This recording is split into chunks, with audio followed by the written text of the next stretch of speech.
Nyakora moge jwango yaure kinu machinu kinyi makawuono chino maru piny machako sani kinyi makawuono en gino mara ni chiyo makare kamora mora mentie kauno tarika 4 dwe mara dek higa mar 2020 koda uchiel sa pagario sa kalokana dakika achiel wachako cheno makawuono kanya koro moge jwang mara rupiny kato bang' wadonyo cheno mar mbakoro moa eko ni weche manyien madhi bedo kaka timore konde duto kachiel koda ka moko bende mantiere ka e gazet kod moko bende mantiere konde ma opogore mar piny Kenya. Kawuono nyakora moge jwang gik mathoth timre. Koth no wach kacha ni koth biro chwe, koth mapek ahinya e kor gwenge mopogore mago kawarango koro mano mar kor lwasi mano ma ochiw kod Kenya Meteorological Department ma bende ne ochiwo ote mar godhiambo manyoro. Koth ne chako chunya Nairobi ka koro kiwuok kawuono chaka wuoth kitang' iting' gigi mag koyo gigi madhi tayo odiochieng' ma kawuono mangima gigo maliet mida ting'o iting' ikri aika yo makare en mar koth ne dibedo kagoyo konde mopogore mano mara piny Kenya. Weche waiko ni mathoth nyakora moge jwang kawuono kachako kodi ka gi weche manyien lu kendi kono maparo ma intiere godo e weche ma wakelo ni okinyi ma kawuono ka iluwogi e Ramogi TV Facebook, Ramogi TV Kenya e mbui mar YouTube, Ramogi TV KE e mbui mar X. An be nituri kod e mbui ariyo tere gi nyi mar Cleophas Oluoch ka SMS line yudo mar 3-6-000. Ma en cheno mar okinyi chako weche manyien to magi e thond weche. The parliamentary group also endorsed the decision to have the National Delegates Conference on 27th of March, 27th of this month. And from Friday, the party will communicate and give the 21-day notice.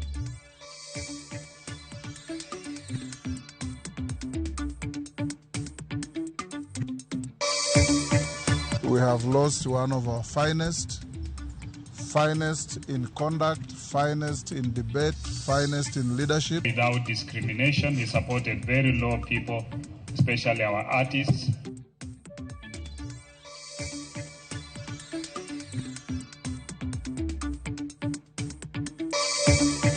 Tapo kagi mako lueta, jomoko mako tienda, to dayo monyuolo chuora, ema neno ka chuoya pala e bath thunda kae. Koro kodwa nonuo, tago nduru to wuode owuok kuma ne ninde.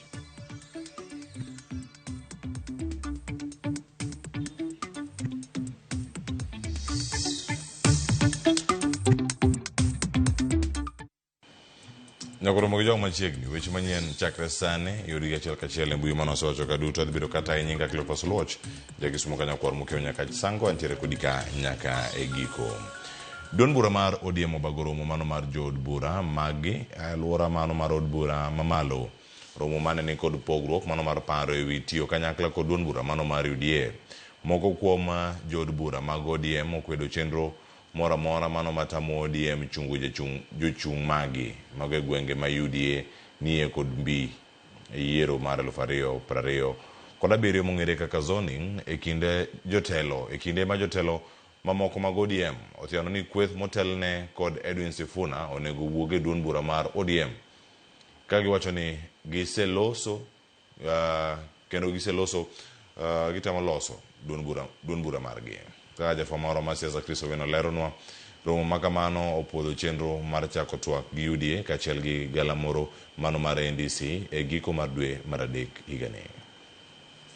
Siasa mag kwaro wang' kod pogruok mar paro e kind kweth mar Linda Ground kod Linda Mwananchi mosekwako ODM kuom thuolo mar dwe achiel mokalo kawuono ochopo e romo mar jood bura mag ODM. Okang' mar tend duond burano mar thicho komoko kuom jokanyo magi masiro lwedo Edwin Sifuna e komitis mag od bura okelo chung' mopogore ka moko sire lwedo to moko bende kwedo okang' makamano kaka yo mar thiro demokrasia. Bura makamano ne okoyuorie kod Edwin Sifuna, jaod bura ma Embakasi East Babu Owino, jaod bura ma Kitutu Chache Anthony Kibagendi, Senator Makisi Richard Onyonka, kachiel kod jaod bura ma Suba South Karoli Omondi, duto manie kweth mar Linda Mwananchi. Kata kamano, josiasa moko mag Linda Mwananchi kaka Godfrey Ososi kod Caleb Hamisi to ne oyuoro e romo makamano. Paro mar miyo duond buche thuolo mar chungo jochung' magi e gwenge maginie kod mbi kende mong'ere ka zoning bende okelo pogruok. Moko kuom jo od bura mag ODM ywak ni UDA oseketo jochung' madhi piem kodgi e yiero mabiro e gwenge maggi. Jatend jood bura manok Junet Mohamed kata kamano ombuno dhoge e wi wachno ka osingo ni gibiro chiwo ler e ndalo mabiro. PG also agreed that they will strengthen the party and then they will make it vibrant and they will maintain every parliamentary seat that they occupy today, either in the National Assembly or in the Senate under ODM, and make it more. We want to increase our numbers in the next general election from what we have today, and we are telling any party that we are associating with, any party in this country that wants to associate with us, our parliamentary numbers are not negotiable. We can negotiate on anything but not on our parliamentary strength. Junet Mohamed korka kore onyonore motegno ni ok gibi chiemo e mesa achiel kod jogo manyiso achaya ogai margi Dr. Oburu Oginga. Jaod bura ma Suba North Millie Odhiambo kod nyawadgi mararieda Dr. Otiende Amolo kata kamano otemo bedo jothek e kind kweth ariyogo ka gidwaro mondo wich pachgi e okenge mar neno ni ODM owuotho e twech achiel. Bura makamano opuodho Dr. Oburu Oginga mondo chak twak kod duond bura mar UDA kaachiel kod duond buche mamoko e ikruok ne yiero maduong' mabiro. Parliamentary group meeting also endorsed the decision of the NEC to give mandate to our party leader to start the process of negotiation with other parties, with like-minded parties, starting with the UDA party, under the way the Central Committee and the NEC Committee, the NEC Committee approved. Romono bende opuodho chenro mar bago galamoro maduong' mar ODM e giko dwe mar adek higani mar puodho chenro mag siasa. The parliamentary group meeting also endorsed the decision of the NEC to give mandate to our party leader to start the process of negotiation with other parties, with like-minded parties, starting with the UDA party. Parliamentary group also endorsed the decision to have the National Delegates Conference on 27th of March, 27th of this month, and from Friday, the party will communicate and give the 21-day notice that is required in law. Apeni duto krodhi chimo galamoro mar ODM tarik 27 dwe mar adek higani, galamoro madhi siemo yo ma ODM dhiluwo e yiero maduong' mabiro e kinde ni manitiere gwero kod kwaro wang' e duond bura mar ODM. Chris Owino, Ramogi TV, Parliament Buildings, Nairobi. Mano Chris Owino entiere od bura gacho diche manyoro kendo ang'eni kapod obolo wechegi mag siasa ka odhi nyime ni ne ochuno obila mondo ti giro mano malungo wang'e ke okweth rawere mane ogeng'o safar mar jatend piny Kenya William Ruto kar dak mar Dagoretti South gi Dagoretti North. Limbeno bende nyo ywayo johera mathoth mago mag Ruto mane owuok oko mano mar rwake. Ikinde twak mare gi jogo mane owuok oko mano mar rwake, jatend piny Kenya omedo goyo debe ne sirkande to kod winjruok e kind duond bura mar UDA kod duond bura mar ODM. Ruto bende onyiero kweth maketo sirkande tesre wacho ni mano nyayo mana siasa mano mar kwede mag udi. Ruto olimo gwenge makono kendo rango chenro mago mag hospital mano ma Mutuini gi kar tiegruok mano ma PC Kinyanjui, chiro manyien mano mar Ruta kod sikul mano ma Kawangware Comprehensive.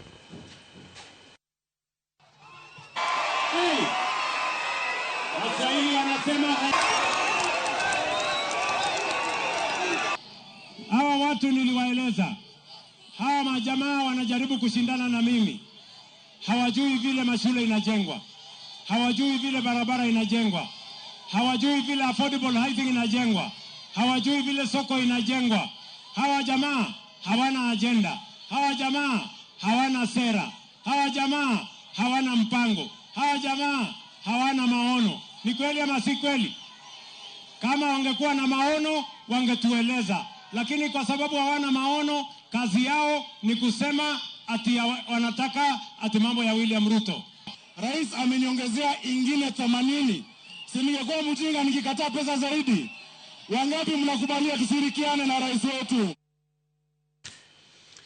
Gikone jod bura mago mag kaunti ma Nairobi okadho paro mano mar winjruok kind sirkand kaunti ma Nairobi kod sirkal mamalo makoro chako tich ayanga. Jatend kweth mathoth e od bura ma kaunti ma Nairobi wacho ni gichiwo ne komiti mano ma ibiro telne kod Gavana Sakaja kod jotend migepe mago mag sirkal ndalo 30 mano mar chiwo ayanga kaka dongruok biro timore e winjruogni. Seche manok tok od bura e kaunti ma Nairobi kadho winjruok e kind sirkand kaunti kod mano ma sirkal mamalo moko kuom jod bura mag kaunti ma Nairobi kotelne kod jatend kweth manok e od bura no Waithera Chege mano ma South B owacho ni koro gipedho dwaro mano mar thicho e apis oko kata thicho oko e apis Gavana ma Nairobi. Giwacho ni ndalo mane gimiyo Sakaja oserumo tonge lokruok ma osebedo e kaunti no.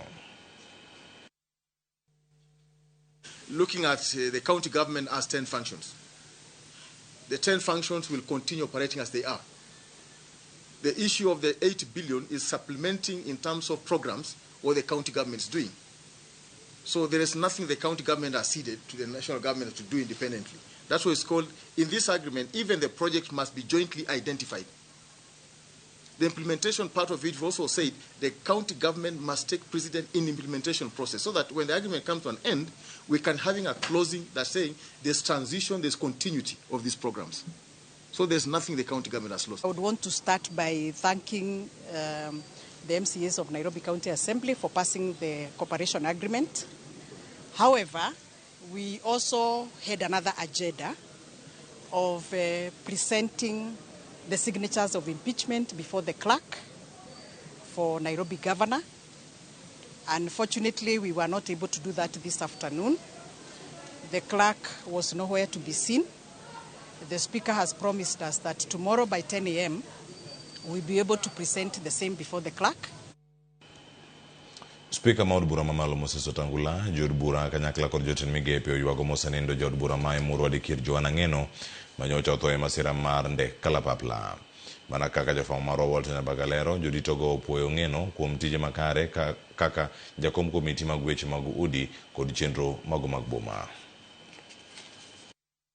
Para jaod bura ma Emurua Dikir Joanna Ng'eno mani kare ne boma Nairobi, jotelo donjo kuyo kod familia mar Joanna Ng'eno e kendo kae ma spika mar od bura Moses Wetangula oywage Ng'eno kaka ja od bura mang'ula e kendo timbe ne obidhore kogolo twak e od bura kotenre kod chike mag od bura. As a parliament, we have lost one of our finest in conduct, finest in debate, finest in leadership. Jo od bura kayeyo lwetgi buglet opako jatelono kaka jakom komiti od bura mane ochung'ne weche mag udi ma nengogi ogonyore. E giko ni tije biro dong' kaka rapar. A member who was doing his third term, who was privileged to be the chair of the Committee on Housing, overseeing the very critical government program of affordable housing, development of public markets, development of hostels in schools, and formulating and improving and reviewing and evaluating the housing policies of this country. Tuya, okoni migawo mar lweny owito pilot George Were mane en jakedo mane odok ne Kenya kinde duto. Honorable Ng'eno's contributions in Parliament are unmatched, very focused, and really always people-centered.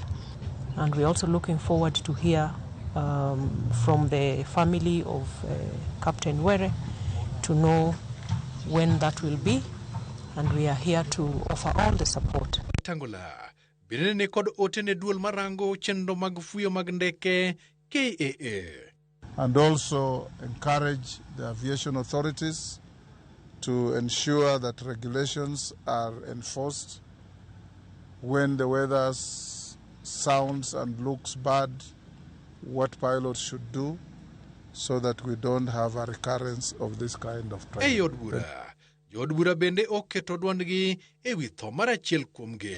And Captain Were was a very experienced captain, someone who served in armed forces, left the armed forces and get into civilian aviation, and has done very well in his career and was a very careful and dedicated officer. Honorable Ngeno was a great man. He supported people without discrimination. He supported very low people, especially our artists.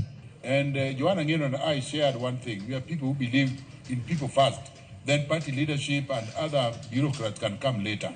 As a result, we became very close. And we are consulting each other. Our difficulty is pronouncing the name of his constituency. Nyambaga, Ramogi TV. Kaunti weche mag masira mara ndeka la paplano bero kod nono mar ringre ji auchiel manyocha otho e masira mano mandeka la paple kaunti manandi notim nyoro kendo yango ni nyocha gi tho mano bang' hinyruok maricho mano e agogi kod wiyegi. Jabero mar sirkal Johansen Oduoro owacho ni ringre jogo bende nyocha owang' marach. En masira manyocha okawo ngima jod bura ma Emurua Dikir, Joanna Ngeno kod ji mamoko kama oting'o jariemb ndege retired Colonel George Were, Robert Kipkoech Keter, Amos Kimetich Rotich, Nicholas Kosgei kod Wycliffe Kiprotich Rono.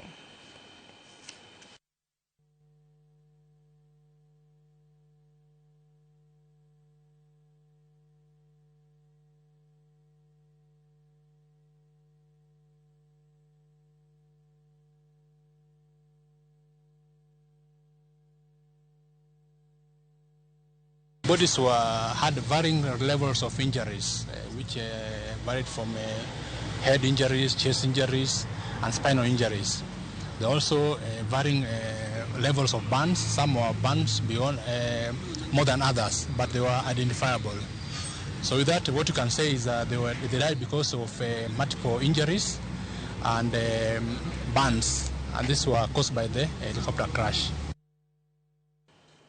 Jatend migawo mar teko Opiyo Wandayi yango ni piny Kenya kod ni kod mo mano moromo nyaka giko dwe mar Ang'wen miyo kik oganda bed kod kibaji. Ma itimore ka riwruok mano mar IMF oyango ni lweny masani dhi mbele e pinje mag Jo-Arabu osechako kelo medruok e nengo mag modhi ka uchumi mag pinje bende osechako yiengni. Lido keyo nigi mathoth. Chuo chieng' e pinje Jo-Arabu bang' piny Israel gi piny mar Amerika monjo piny Iran osechako kelo luoro ni lweny no kidek yiengo uchumi mar piny mangima. Kaluwore gi lweny no, jatend migawo mar teko kod modhi ma pacho ka Opiyo Wandayi oyango ne jo Kenya ni kik gibed kod kibaji koyango ni Kenya nigi modhi morome gi alwora mare, ka bende olero ni giseketo chenro makare ma ibiro kelgo modhi e pacho ka nyaka giko dwe mar Ang'wen higani. Kokalo e oboke mane ogolo kawuono, oyango ni gitiyo gi tudruok ma piny Kenya ni gomo tisi ni G2G mar loso chenro amoko mag kelo modhi e thurka. Riwruok mata guch omenda mar piny mangima IMF kata kamano yango ni gisebedo ka giluwo machiegni ahinya lweny no, to nyaka sani chenro mag ohala kod loso mwandu osechako bedo gi ng'ikruok e piny mangima, ka bende nengo mar modhi osechako idho gino makelo midhiero e chiro mar omenda.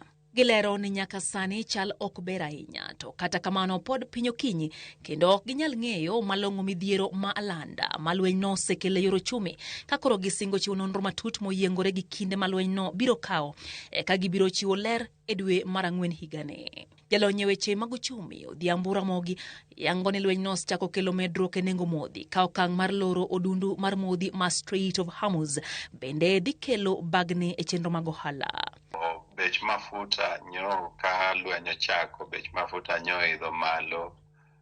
Sama nyarange gi nyoro nyo chopo 13% higher. Wa expect ni be no bo idho malo kata gi 50% nikech lweny ma Iran nigo gi Amerika gi Israel gi make sure ni jo pinje ma jirani kod gini odonje. Kata waziri wacho ni wan gi reserves, to reserves go koserumo to koro bang' mano bech mafuta aneno ka dhi medre. Koro ka mokwongo ogeng' ne meli ok nyal wuok to ok nyal dhi, tiende ni chae ma uso kuro, kofi ma uso kuro, livestock ma uso kuro ok nyal dhi. Ramogi yango ni kata kamano lweny no nyalo biro gi gweth bende. Middle East nigi investors mang'eny nikech gin gi pes mafuta ma gisebedo ka gi invest mostly e tourism gi kono, to pesa no bende gisebedo ka gi invest in infrastructure gi.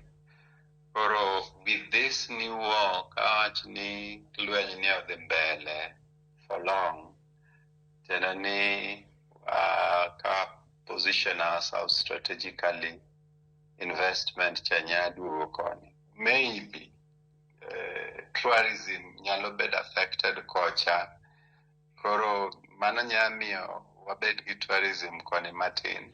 Ng'ama wuok Europe kata America koro nya consider Africa. Lweny no sani oselandore ka piny Iran osemonjo dag modhi ma Saudi Arabia, ka bende gisemonjo pinje kaka Qatar, Kuwait, Dubai, Bahrain kod mamoko. Matimore ka Tehran, boma maduong' ma Iran, odong' gunda ka oganda dar kanyaka sani ji maromo 789 osenegi e piny Iran. Monjno manotim gi piny Amerika komakre gi piny Israel nokelo nek mar Ali Khamenei, ma en jatend piny Iran, manie lemo mamalo mogik ma otisi ni Ayatollah. Piny Amerika osegolo chik ne jo Amerika duto manie pinje jo Arabu mondo mi owuogie pinjego bang' monj manotim e mbetre mag piny Amerika man Saudi Arabia gi Kuwait. Lydia Okeyo, Ramogi TV, Nairobi. Kamano nyakoro jongo dhi nyime en riwruok makendo ratiro mag somo pacho kae lemo Bora Working Group koro dwaro mondo mi piny owacho odwoko okumba mar thieth mane konyo jopuonjre mantiere e sikul ka gikoni madhi dwoko piny kwan jopuonjre ma wito ngimagi e sikunde nikech tuoche matindo tindo.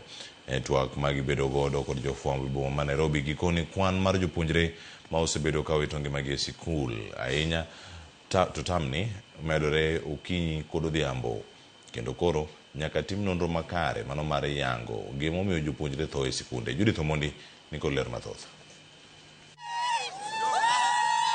Kuwuok e skunde ma opogore opogore, counties ma opogore opogore, kama ogik kaunti ma Nakuru, ripode mag tho mag jopuonjre e skunde yo ma ok owinjore osekelo dondruok e kind jonyuol, jopiny kod skunde. Dondi mar yango tho mar jopuonjre ma nyaka sani koro gin 7 e tamni ma okwongo kende. Tho makoro riwruoge mag somo ma ok mag piny owacho koni piny owacho nyaka non malong'o. Riwruok mar elimu Bora matwa kod jofwambo e boma ma Nairobi e odiochieng' ma kawuono koni kwan ni ng'eny kendo ok owinjo se. E tam mokwongo kapok ji odhi e half term kata e rusa matin mar half term, waneno ka nyithindo 7 osewito ngimagi e yore ma ok ni kare, kendo makata ministry mar somo ok nyal nyiso wa ni tang'o motimogi. Kaluwore kod riwruogni, onge mar okumba mar thieth ne jopuonjre samoro omeny kod tho ma osenenogi, ka gikoni diere mane okumba mar thieth mar Edu Afya nitie, jopuonjre ne yudo thieth mapiyo nono e ute thieth, kendo tho ne ok nen kaka nenore sani. Insurance mar Edu Afya oduogi nikech ka wang'iyo e sirikal mar president mokalo moluor Uhuru Kenyatta around mane ne ok ochuno ni nyathi ni e private kata interior public schools, bora ni nyathi ne obedo registered e NEMIS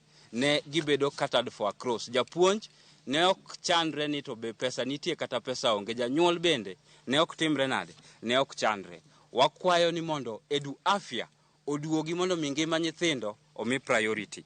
Ka koro giseyo piny owacho kokalo kuom migawo mar somo kuom leo ma ok oluwo ndach tho mar jopuonjre e skunde. Sirikal kokalo kuom Ministry mar Education kaachiel gi Teachers Service Commission oningo onon kendo one ni chike mag somo mantiere Basic Education Act olu kendo otim kaka dwarore kendo kaka owinjore. Kwa nini haizi kuchukua hatua hata kama inaonekana kwa wazi kuna jambo anaweza fanya ndio maafa aina hii vile tumeona likome? Kwa nini hachukui hatua? Etama chiel ni kende skunde kaka Moi Comprehensive, Njoro Girls, Sagero Adventist, Gatamayu High School e kind skunde mamoko jopuonjre gi oselal e yore mar riwruogni koni ne nyalo geng'. Judith Omondi, Ramogi TV. Kama chalo ko sigana ma Judith Omondi no en ya chija uchiel magina pisas ma KWS ma itudo gi lal mano mar jalupo Brian Odhiambo e dwe mar achiel higa mokalo oyud ni kod bura manyaka yawnegi. Doho ma Nakuru yango ni neno ma osechiw onyiso ni achijego owinjore makne gi bura mar mondo mi giler gima ging'eyo ewi lal mar rawerano. Achijego gin Francis Wachira, Alexander Lorogoi, Isaac Ocheng, Michael Wabukala, nitie Evans Kimayo gi Abdulrahman Ali Sudi. Burano ibiro winji tarik 8 dwe mar adek.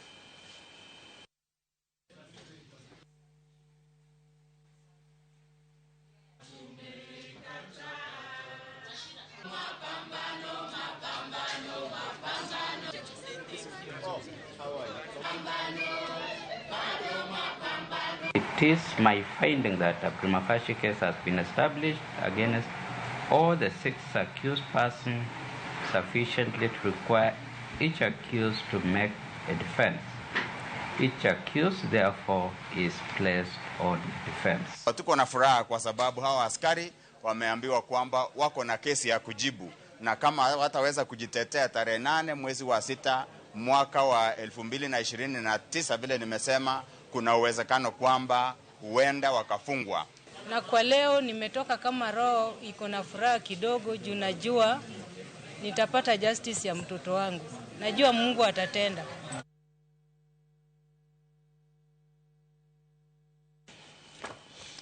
Miyo moro majahigni 34 koro bandho ratiche bang' dagi ma onyuolo wuon pargi ne ochuoye gi pala kendo weye gi rem kaluwore gi wech mag gwandruok mag pacho. Millicent Atieno ma wuok e gweng' mano ma Sombro e Kochiaye kar chung' bura mano mar Angwe wacho ni ne omonje gi pala ma ochuoye e ode e otieno mano ma tarik 2 dwe mokalo. Okoni achije ne omaki to nyaka sani ok ong'eyo gimomiyo pok otergi e doho. Komanda mar obila e sub county mar Angwe Magdalene Chebet oyango wachno ka osingo ni miyono nyaka yud ratiche. Kochopo tarik 2 dwe mar 2 napok awinjo jomoko ka donjo e ot. To ne ok ang'eyo ni gin jomage, pacha noparo ni gin nyithindo ma odno. Bang'e kokaw dakika mathis tapo ka gimako lweta, jomoko mako tienda. To dayo monyuolo chuora ema neno ka chuoya pala e bath thunda kae. Koro kodwa nonuo tago nduru to wuode owuok kuma ne ninde. Wuode ni kowuok kuma ne ninde to gimako mana gi gocho ma wuode ni be gichuo bade gi pala. Adhi a report ka polis tarik 4 dwe mar 2. Omako jogo Friday gotieno. Onyisa ni jogo nasemako, lakini ok adwar ni miyo maduong' ni oninde ang'oa esel kendo giwuok gi cash bill masing 10,000. Koro nadwa mondo ayud raticha e gima notimore ni. Nikech ochuoya pala, an sani onge gimoro amora manya timo. Ok anya dhi kata puodho.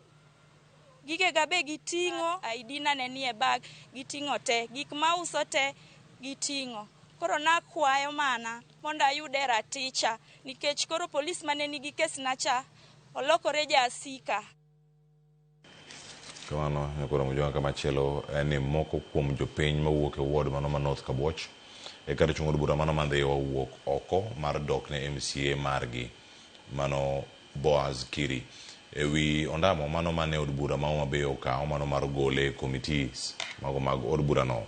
MCA man North Kabuoch ward no en achiel kuom MCAs 4 manyolony e counties mano e committee mopogore opogore mag od bura juma mokalo.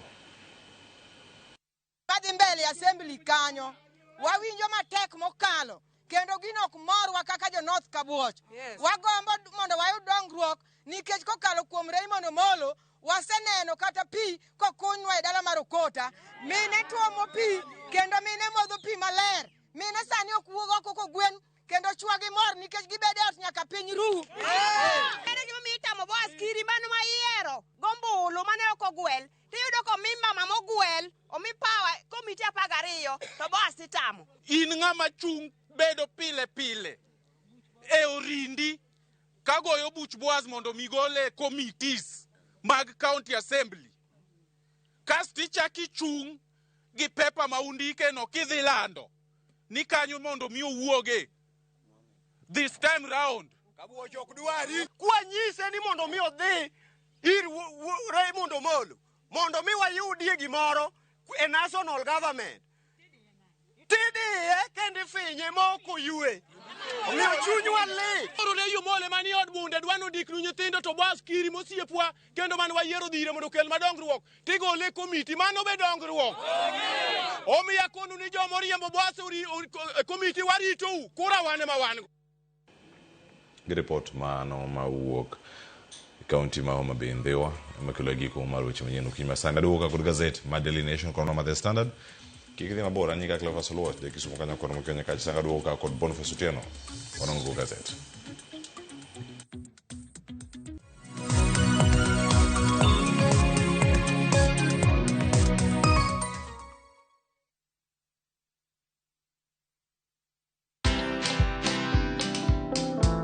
When I'm pursuing my PhD, that's when we had COVID-19. It came with a lot of, turbulences in our lives. But you still stay focused. You still go back to school. You still pursue what you want to do. During that time, you're also having children, which I'll not call mountains, but they come with a lot of responsibilities that need to ground you, to make you have to be very firm, you have to stay very focused, you have to balance all these roles. Watch this story and more. Download the Citizen Digital app or visit www.citizendigital.com and find the Citizen Originals portal. Kenya's #1 app, Citizen Digital.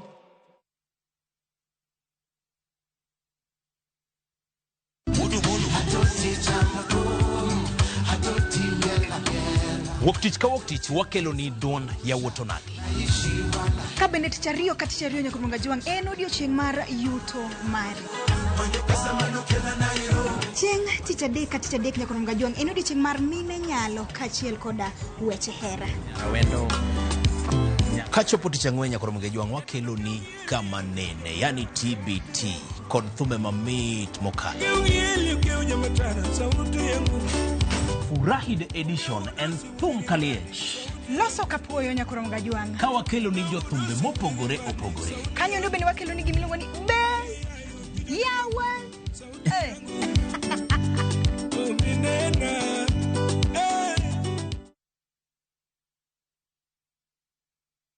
Chakre dho nam lulwe nyaka enderni mag boma maduong'. Pesa ka pesa nigi sigande. Kae en kar dak mar joloko hala. Growth were mostly bedo attributed to consistency and hard work. Kokalo kuom jo ohala manyiso rieko margi e ohala mopogore opogore.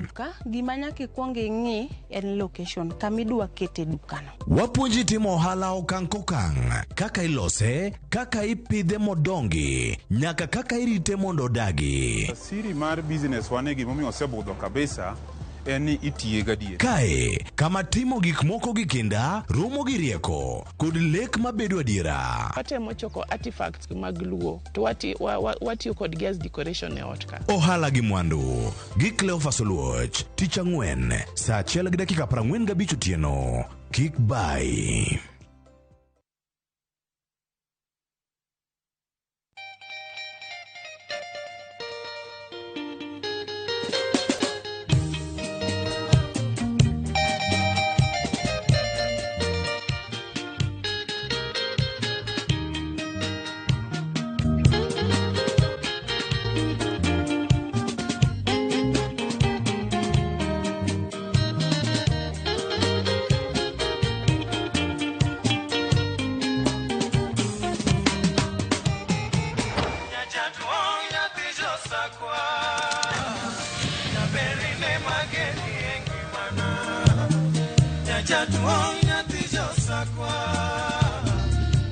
Radio Ramogi, Cartoon Jaluo. Radio Ramogi.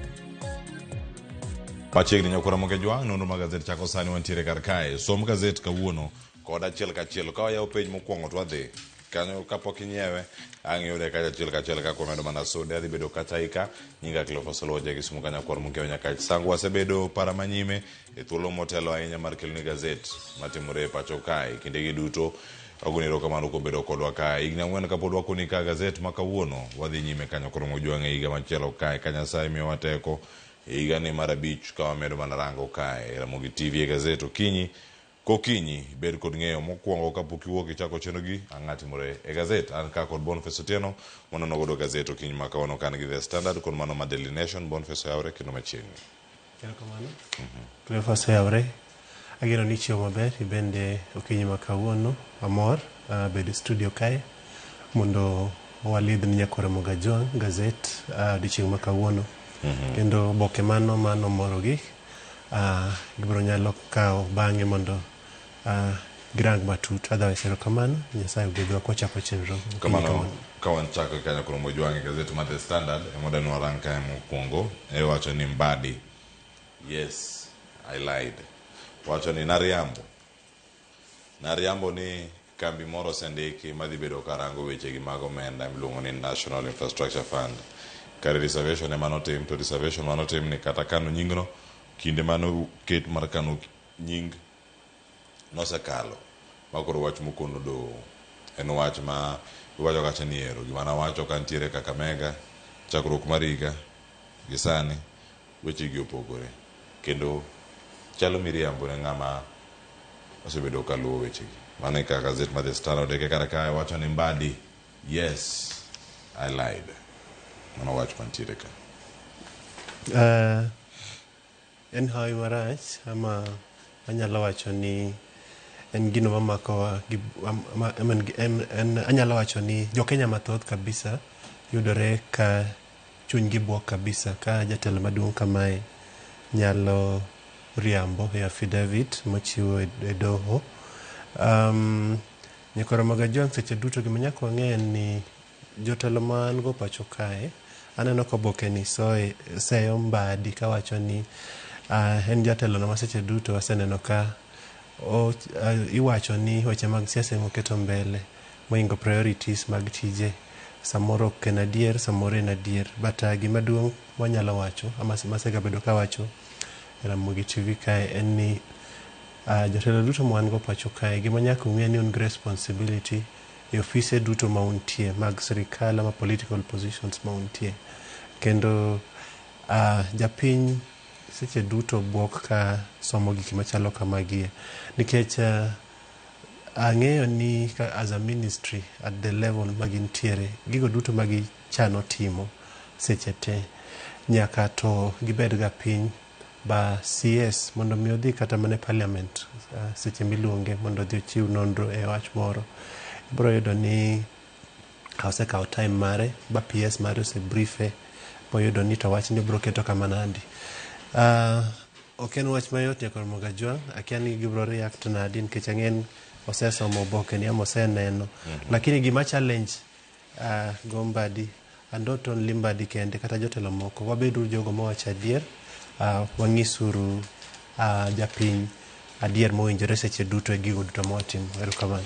Kamano Nyakore Mogajwang manosoma ne e ite ma iye karka kiao ite mar ang'wen ang'isom sigana ne ma John Mbadi bende olose achiel kachiel kawa yawo ite ma iye ka Nyakore Mogajwang marano arang mana ite matine e gazet mar The Standard kaka rodhi e gazet mar Daily Nation arang ite mar 3 kod ite mar 5 mana kaka gintiere karka achiel kachiel kod mano bende mar 7 sano dhi ite mar 3 Nyakore Mogajwang ite mar 3 kae wacho ni Nandi chopper accident victim died in my arms.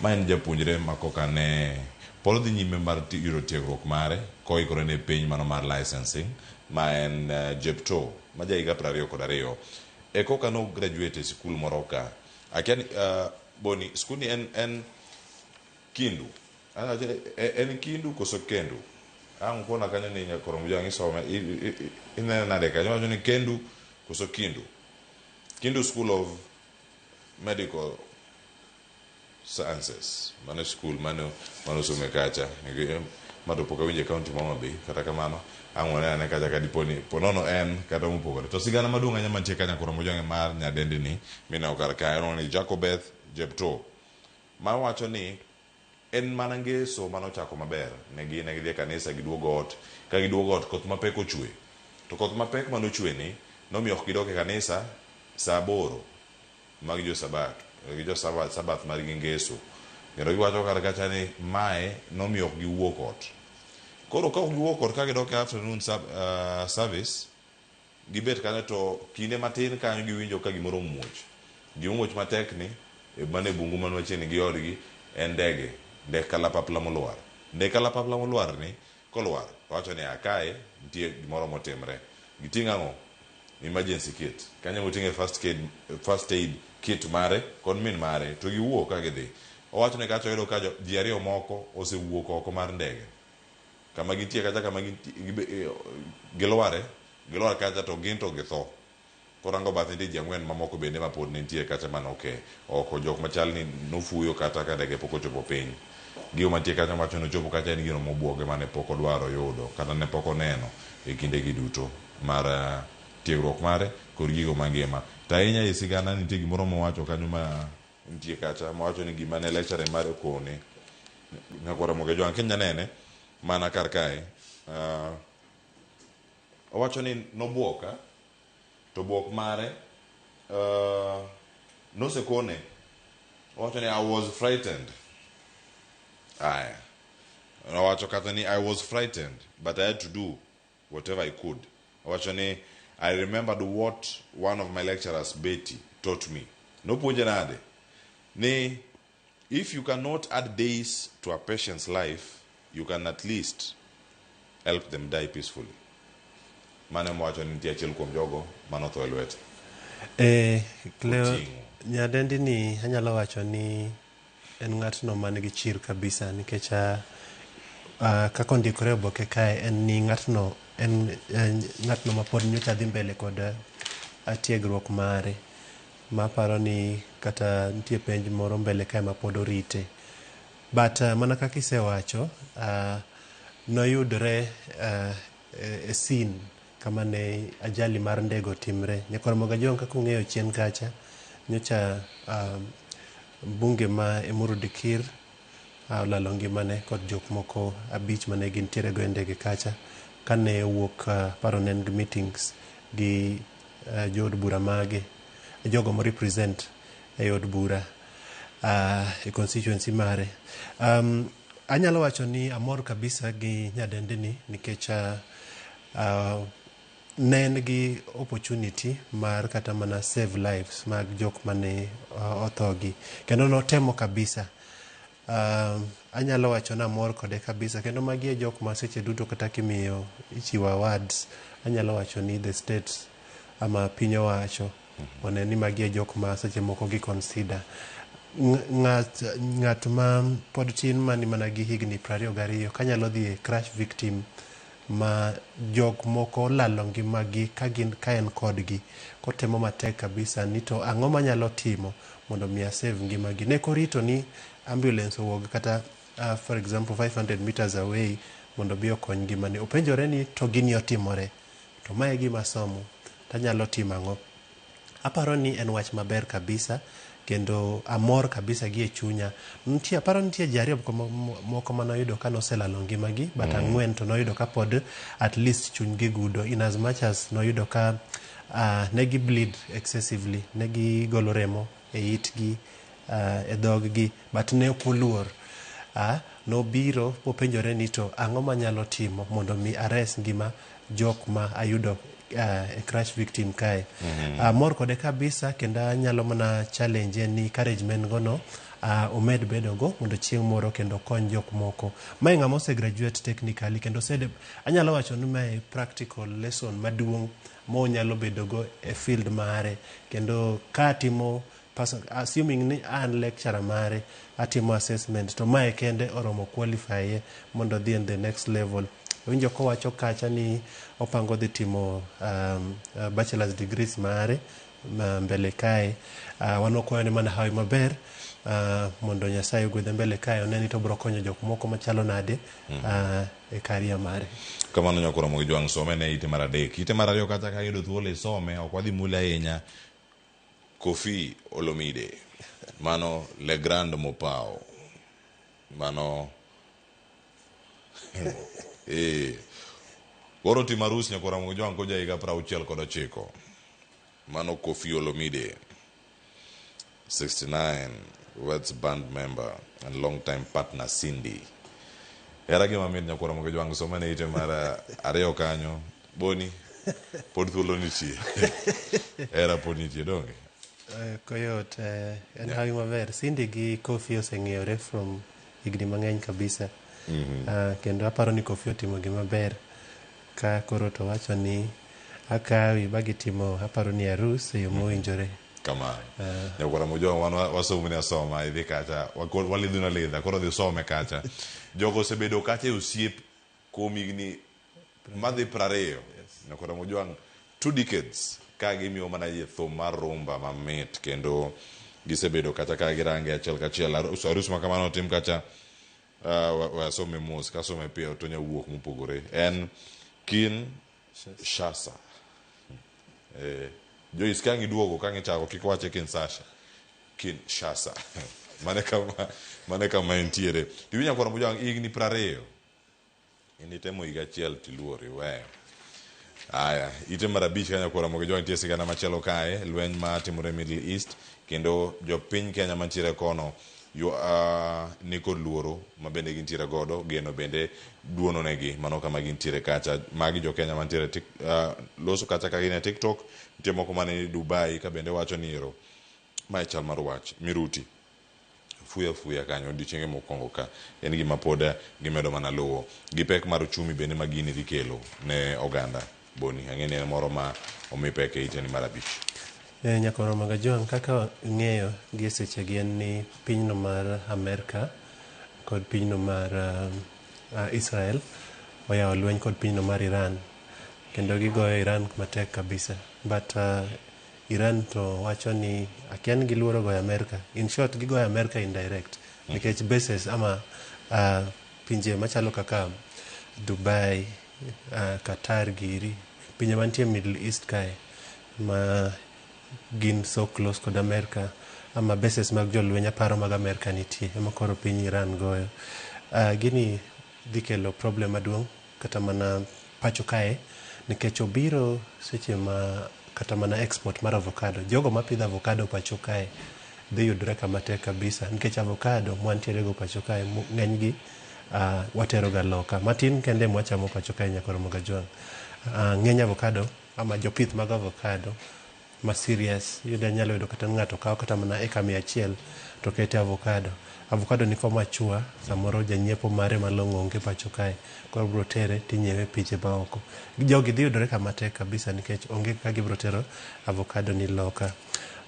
gigo machalo kaka nengo mafuta nyalo idho nikech so far ten migawo mar energy pacho kae moluor Opiyo Wandayi assure the public ni so far supply mar mafuta nitie moromo nyaka dwe mar 4 but ka disruption bro betie mbele kae nyaka wang'e ni nengo mafuta bro idho nikech the cost of shipment mar mafuta no mondo mi ogole kuchabo chok kae bro bedo ni malo kabisa my means ni the cost of production bro idho malo nikech mafuta seche duto itiyo ga kambe mondo mi olos nigo kata mana kibrit ama gigo ma bedo manufactured locally nengo mafuta nengo ngima nyakora Ramogi Jwang kadek idho kalure kod lweny matimore gi seche gi neno kata chien kacha kantie ndeke ma golo jowuoth pacho kae katero pinje ma Middle East kocha kanose wacho ni oyo gi seche machalo kamagi okwabi tero jowuoth my means nango kantie jatuo moro mantie critical condition mane the team ne surgery kata e pinje ma Middle East kocha it means ni okobidi kane nitie japuonjre moro madhi somo kocha okobidi wabro yudore matek kabisa okang'eyo ni solution ma problem ni nyalo bedo nango mbele kae but walem mana ni nyithindwa manuoko man gi nyithindo mang'eny kabisa mamoko kuom gi konyowa pacho kae kendo an gini nyo mako chunya matek kabisa nikech ang'eyo ni nafas mag tich pacho kae osebedo manok kabisa koro biro yudo ka ng'ato happy oleng'ore boyudo kako nyalo wuok ba odhi kata mana pinje ma Middle East gi. Iyudo kaka onyalo konyore, onyalo konyo familia mare, onyalo konyo nyithinde, onyalo konyo joggi. Omiyo seche ma tulo machal kama owuok, it means nok gidhi e tich. Moko kuom ginya wuoyogo ngisa ni gitemo mana lemo mondo situation obed normal. Otherwise gin kama tek sana gi seche machalo kama gi. Kamano Nyakuro Mogejwang' mano kisomo kanyo ite ma iye no mar abich thuolo mar ng'eyo ang'eno miye peke ite mar auchiel gazet mar The Standard kae nitiere ka wacho ni pogruok e weche mag zoning iwacho ni divisions over zoning Sifuna post rock iwacho ni ang'o timore kar kae e ODM meeting nitiere ka parliamentary group meeting motimre odiochieng' no manyoro e liere mar od bura kendo kacha pogruok ni onyiedhore e lela mano kama jod bura mag ODM bende ne ochopo kacha e romo makama. Junet Mohamed owacho ni ero one, we can negotiate on anything but not on our parliamentary strength. Mano wach magitie kar kacha. To bende gintie kachiel magiwacho ni mano penjo maduong' ma bende ipenjo kar ka e gazet mar The Standard sigana mondika kod Thiong'o Josephat ite mar auchiel. ODM party mana kaka wase bedo ka wale wacho ni Nyakuro Mogejwang' chien kacha yudore kama tek kabisa nikech chakre baba wewa party ni osebedo kod achiedh nadi achiel ariyo moko chal ka gima en party ma koro dwa barore. Problem nitie adiera e ODM party mana kaka sebedo ka wacho pile but strength margi en ni nyaka gi luongre karachiel mondo gipenjre ni to wadwa keto odwa ni mondo bed motegno yo machalo nadi kata kapok gidhi negotiation gi the ruling party mantie gi seche machalo kamagi machal ka gima sero gi mondo giriwre karachiel. Of course aparo ni gin karachiel. Position ma Sifuna nyocha neno ka nogwe chal ng'at manoriemb e position mar Secretary General but onyonre motegno nodhi e doho kendo doho wacho ni enie Secretary General mar party. Team mare kina Sifuna Babu Governor Mara James Orengo maluoro kabisa gichal jogo makoro dwa wuok e ODM party kendo gichal jogo madwa form party margi mondo ginen to gibro jipanga nadi mbele kacha mae siasa nyalo wacho kamano Nyakuro Mogejwang' kamano okwang'eyo ni bro chalo nadi but wan wish mana ODM party mondo gineni to gidwa nyiso gidwa makore nadi ama gidwa bedo motegno nadi ama gidwa strengthen party nigi mondo bed motegno yo machalo nadi mondo giyud kaka gidwa dhi e yiero ma 2027 ka gipangore yo machalo nadi mondo giyud ni to kombe mage magidwaro mage magibro weyo ni jowetegi. Zoning osebedo problem nyawinjo kata ka MP mar David Ochieng' wacho ni en to wach zoning ni ok odware giwawe jopiny mondo yier jogo magidwaro gi parties magidwaro. Aparo na nyalo yie kod paro mengo nikech ka wadhi e yiero ma 2027 gima nyaka wang'e ni the political dynamics dhi change kabisa kendo japiny kata mana jogo mochung' independent to uso manifesto gi maber dhi kalo Cleophas yiero ma 2027 dhi bedo very interesting kendo ok odhi bedo based on party grounds an mana kaka nene kamano mano ite mar auchiel kod wajo ite mar abiriyo kae som kacha wacho ni Ng'eno was one of our finest speakers mag od bura bende wacho kane gitimo limbe e dala mano mar jod bura mano Joanna Ng'eno e ite ma iye ka mar aboro bende kisomo Nyakuro Mogejwang' have it on paper if you want share of marriage wealth mano ng'eto makoro wach kar ka kadiponi dwaro bedo gi poke i keny mari ndike go uru ndike winjru one kaka ikane e yo makare ma pogruok gi kik bedi mano wach mantiere kar ka iwacho ni ka un jok manie keny en ng'eto moro ma dhi loko chenro mopogore opogore ok ni ka josewere koka chako wacho ni ero ang'o mano timore ka mwandu ne mara une ka ida bedo in e keny kanyo to mwandu ka mwandu en mari kendi koso en maru uduto ude bedo maru duto bede winjruok kendo bed kata kondike wach mo peke ite mar aboro Nyakuro Mogejwang'. En wach mapek kabisa nikech seche duto sama dhano nie keny to aparo ni both parties believe ni mwandu moloso karachiel mago mwandu but bedo ga matek seche moko ka ji owere to iyudo ka mwandu molos for example over 30 years ama over 50 years iyudo ka miyo samoro onge gima dongo kendo yudore ka matek kabisa ubro ringe doho timo interpretation margi ma uyudore kama ok unyal bet piny mondo uwinjre ni to in as much as wasewere, nyithindo nitie ka, nyithindo gi ng'ama take care of nyithindo gi ama wakonyre nade. Unyalo weru Cleophas, but who agree ni nitie the common things munyalo timo together. Aneno ko boke ni andiko kae ni jogo mawere kuidwaro share of mwandu museloso ndik giuru piny.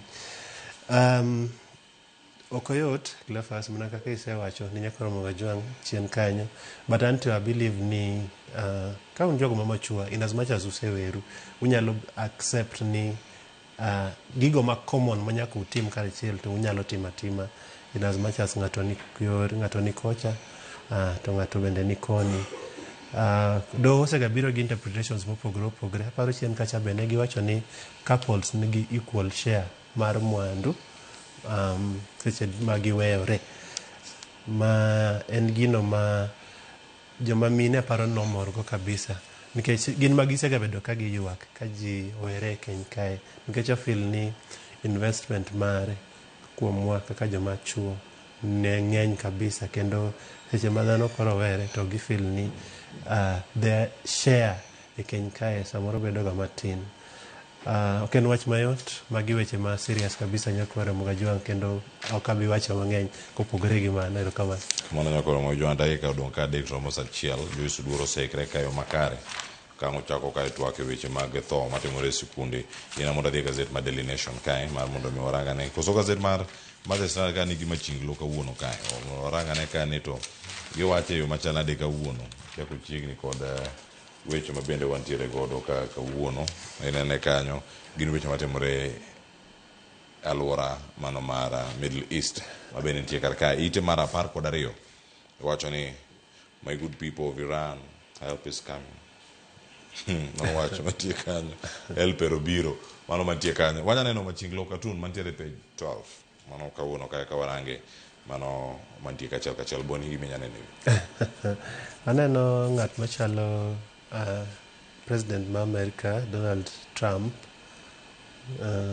on one side, and the other side aneno ndeke madongo dongo, chal jet fight, ndeke mag lweny. Kora kian ndeke mag lweny gi ma kian giwuok US, kian giwuok kure gichomo Iran. Nyakoro Mogajwang kian intinene nadi. Ndeke biro kae mang'eny kabisa. Aneno jok machal jolweny e ndege kae, kendo piny gi aneno yan ndeke moko matindo tindo. Okoyot jatend miruti gichal jok modhi e lweny. Tere kaka iwacho ni biro iwacho ni help is coming, ibiro kelo na kony to help ero to chopo na gi ndeke madongo dongo machal ng'ama dwa goya. Mogajwang ini neno ang'o kanyo giminya neno kanyo achiel kachiel en ang'o? Help is coming wacho ni my good people of Iran, help is coming. Mago matimore gazet ka unyakora Mogajwang somane gazet ka ma ineno kanyo gazet mar The Standard, ineno kanyo gazet mar Daily Nation kae. Wana ite mokwongo gazet mar Daily Nation kae wacho ni storm over Linda Mwananchi Party. Jakom mar ODM picha no ker karka kama chelo ket picha mar Edwin Sifuna kod Babu Owino. Linda Ground mano ite mokwongo gazet mar Daily Nation. Page 1 cover Daily Nation. Mano kanti karkanyo mano wach mabende no asemulo kokocha wacho ni weche mag zoning gititemo gi yo machal nade gi weche mamoko. Linda Mwananchi bozo wacho ni ero kikone wane kama wapek mano wach mantiere karka iwacho ni magi no nyedhore lela e romo manyoro mano nyaka jogo mantie Linda Mwananchi duto kane ntiere kacha achiel kachiel mar mondo mi onegi kanyo ni to gintiere nade mano storm no angiso nyakora Mogajwang ite mang'wen kod mano mar abich boni weche gintiere karka mag Iran go aselose achiel kachiel. Nyadendi mane wachne omi pek cha jepto bende sigande ntiere ite mar 2 mano gazet ite mar 3 gazet mar mano wan ite mar 3 mano mar Daily Nation mano siganda jepto bende nitiere kar kachiel. Captain Were kachiel koda ka anyuola mare chiwo neno mawuo Nyakach Kadianga ma bende ne pilot mar ndege ni mano kelo tho mag ji 6 bende achiel kuom gi jogo mano wito ngimagi mano retired colonel Captain mano George Were picha ne nitiere kar kacha mano wach ma bende gibedo ka imiyo pek ahinya ma bende ka warangi ka e Daily Nation. Asomo sigana ni Colonel retired Captain George Were mane nitie ndege ma nyocha ting'o jok ma nyocha lalo ngimagi Ngeso. En ng'atno ma ochal ng'at ma nyocha ni close kod kata mana family mare, kendo neno ka step mother ne oywage matek kabisa kawacho ni nyocha ka en gi problem to gochone to captain ng'ise ni into higni misechopegi weche pesa ok gin gigo moripo ni ywago, ka in ga gi problem moro amora to gochonaga to sort out. Kata mana jogweng' awinjo ni nitie iluonge no Tenga nikech nyocha en ng'atno ma fly, koro jogweng' nyocha nickname no Tenga, bende awinjo giluonga dala kucha ni jafwambo. Koro captain Otenga ni awinjo nyocha kodhi dala to en ng'atno ma gate mare ni thuolo kendo luongo ji to gishare meal karachiel, gichiemo karachiel. Anyalo wacho ni gima nyaka walan en ni seche duto tim marwa ama tabia marwa ama kaka wa relate kata gi jogo ma are less fortunate in the society, jogo mwa feel kata ni wana sawa ma kidogo mohingo, means a lot seche ma Nyasaye okawo ngimani. Mae ng'at manyocha omakre sana gi ji, en ng'at manyocha maybe kata nitie school fees mag nyithindo manyocha chulo. It means a lot ama anyalo wacho ni en ng'atno manyocha ojali ji. Seche duto wan kaka dhano nyaka wang'e ni nitie less fortunate people in the society kendo kaka wa relate kod gi means a lot. Team ni Nyakoro Magajwang' ema bro determine kaka dhano bro ywagi ka Nyasaye okawo ngimani. Anyalo mana wacho ni jogo duto manyolalo ngimagi nyaka MP Nyasaye mondo ket chunygi kamukwe. Kamano Nyakoro Magajwang' wadhi ane ite mar 6 ka nitie sigana mondi kar kanyo ni MCS koro sani oyie gi wechego mago mag tiyo Sakaja kod Ruto mag cooperation deal ma bende ne gi siro odiochieng' manyoro. Somego ite mar 6 kanyo Nyakoro Magajwang' ibera ne kod ng'eyo kanyo ni to idhi kode e yo machal nade, mano weche ma pod tiere kar ka. Ite mar 10 kae nitiere wach ma bende omipeka. Wach ma omipeka e wacho ni ero Elimu Bora working group ma itwak ma bende biro kar ka yud mana pache mapiyo nitie medruok mago mag jopuonjre matho ka gin e skul ka kwano nyaka sani. Elimu Bora working group wacho kar ka ni jopuonjre maromo adi 8 ma osetho are chakruok mar tam ma wantie ni tam mar 1 kata mokwongo ni skunde. Anyalo yie kod Elimu Bora kendo concern gi ma concern ma gin go en genuine nikech giwacho ni tam ni kende nyithindo madromo 8 oselalo ngimagi e skul. Ma en wach malich kabisa Nyakoro Magajwang'.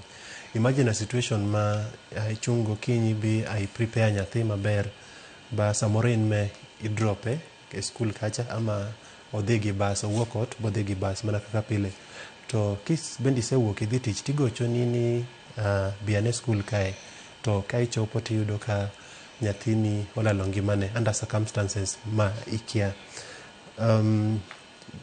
Mae nyiso nang'o? Nitie negligence moro e skul kae to nitie gima inyalo tim mondo wageng' thoe machalo kaka magie. Walalo nyithindwa tho e skul nikech ang'o? Ministry plans mage magin go mondo mi gigeng' thoe machalo kamagie. Nyaneno ka nyathi mane olalo ngimane Nakuru kucha, ne en gino manyolit ne jodak makono sana nikech nyogi monjo nyaka skul cha ma ne bed ni polis okochopo kacha ese moinjore to dikoro sani wacho mana weche moko nono. En wach malit kabisa. Nyaka jopuonje ma wamiyo responsibility mag rito nyithindwa seche maonge kodgi ka gintie e skul kucha, nyaka make sure ni nyithindo gi safety margi bedo maber seche duto. Kamano Nyakoro Magajwang' ite mar 12 mano kontie kar kae wacho ni man who killed wife for joining Instagram jailed 30 years. Mano twech ma bende koro ochiu ne jalmo kan Murad Awadh Mbarak Jal Buche kata do wacho ni nek moro makocha ahinya mane okelo buok mano iteno mar 12 kato bang'e bonitie na ma wach mantiere kar ka ng'eni watieke ka kod wach matimore machieng' ite mar 14 mantiere gazet mar Daily Nation. Anyalo wacho ni asebedo ga ka wacho ni ngima dhano en gino ma Nyasaye mamiyowa ten maseche mowinjore bro kawe. Dhano onge ratiro mar kawo ngima dhano wadgi, kendo anyalo wacho ni ayie gi doho kuom kum ma gichiwo ni jago ni manonego jaode nikech donjo Instagram. Akia ni kosa mane ma poka somo story ni into details, but akia ni kosa mane ma nyidendi ni notimo kuom donjo Instagram. Wan kaka joma chuo wabedur ka waseto mon moango ama jok modak gi utewa free. Ketho mane mane bedie e donjo Instagram mane dak gibed piny bagilos kana samoro no yudo siepne ni gimakosa. Wabeburu bedo jogo ma nigi mirima mang'eny kabisa manyalo kelonwa problem seche duto. Kamano nyakoro mo jowa ne ite mar 14 ka wati gazet kod machinglo kata mi Joyce tulo mar mondo donj karka.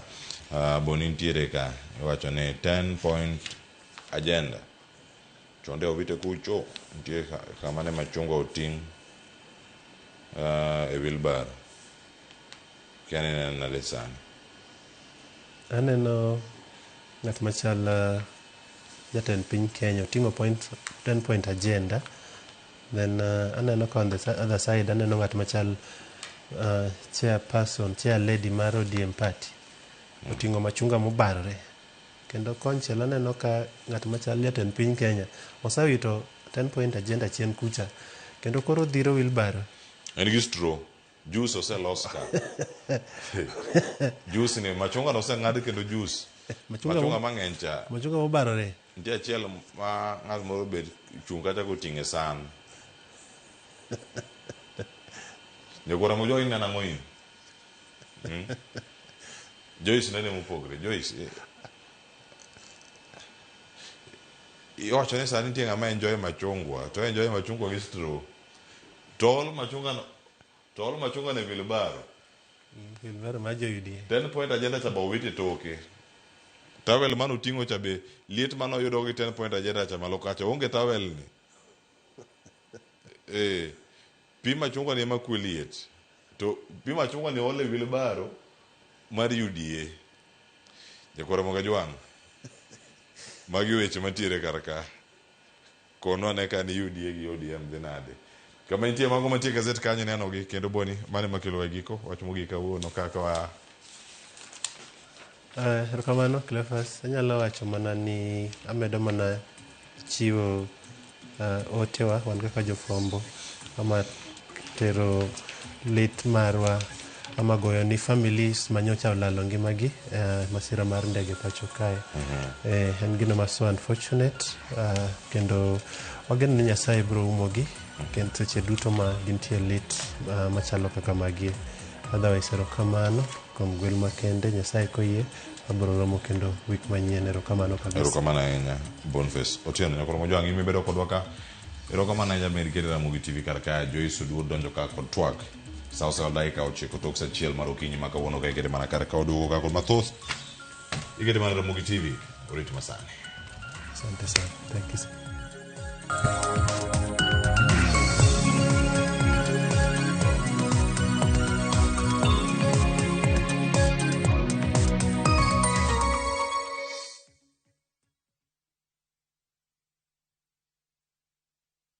Marubani wametambua skies za Shabiki, wana fly to the highest multipliers wakidondoka na big wins. Kwa majina naitwa Kennedy Aura, natokea Rwaka. Shabiki nimekuwa nikifuatilia but finally imejipa this time. Na ni somo moja tu pekee nikapata nusu milioni. Shabiki wamekuja at the right time for me. Nilikuwa na project home Shago nilikuwa najenga. Sasa hii kutoka hapa teke home. Manze usichoke. Time yako ikifika, mshindi next it can be you.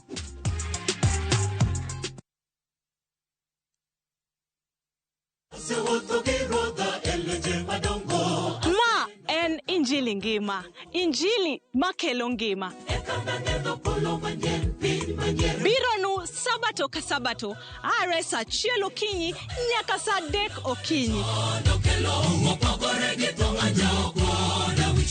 Wadhi kelo nu chenro mamit ahinya. Jok manoko somo lesson, wadhi bet gi lesson mar juma.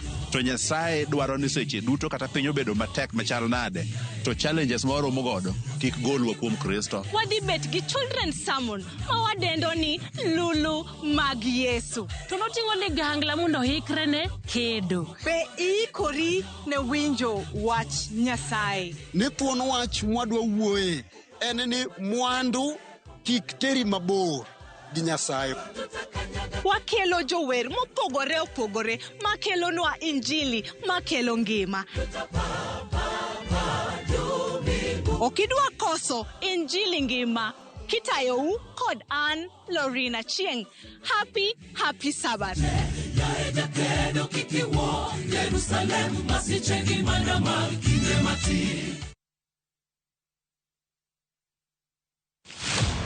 E chuny weche duto, rawere nigi duola, paro ka achiel kod chia. Wajo Kenya wate, but wan gi cultural background gi kuma wae gi homes wa.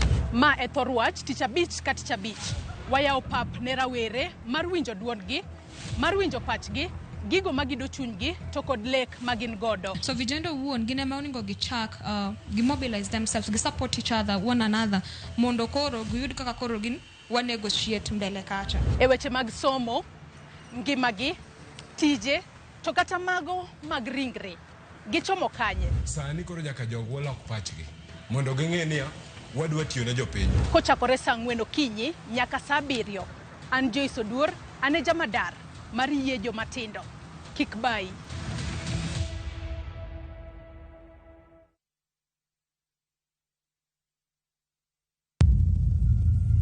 Kar chakruok wach ne nitie, to kata sani pod nitie weche machando ganda manyaka many duoko maggi. Kingli bimbe chando wa kabisa, chando wa okwa pur an mokwongo bim no lawa magora piny maidong neno lwetani. In wacha nikech asewuok oko mar keloni joma ni kod duoko. Nam kanyo koro sani wan gi shida nikech rewa kethore kendo wause nengo mokethore nikech waonge gi konyalo preserve gi kwarito godo chiro. Tudri koda an George Bati e chenro mar mbakoromo iwacha tich adek saa 4 okinyi nyaka saa 7 odiechieng' mana e Ramogi TV.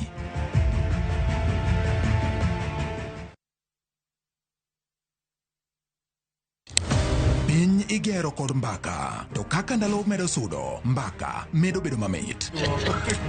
Kochakore tarik 2 dwe mar 2 higani, mbaka dhi bedo mathoth. Chieng' wuok tich, kaka wanene, chako wach maonge mung'o. Jopiny emonego omi jotendwa gi direction.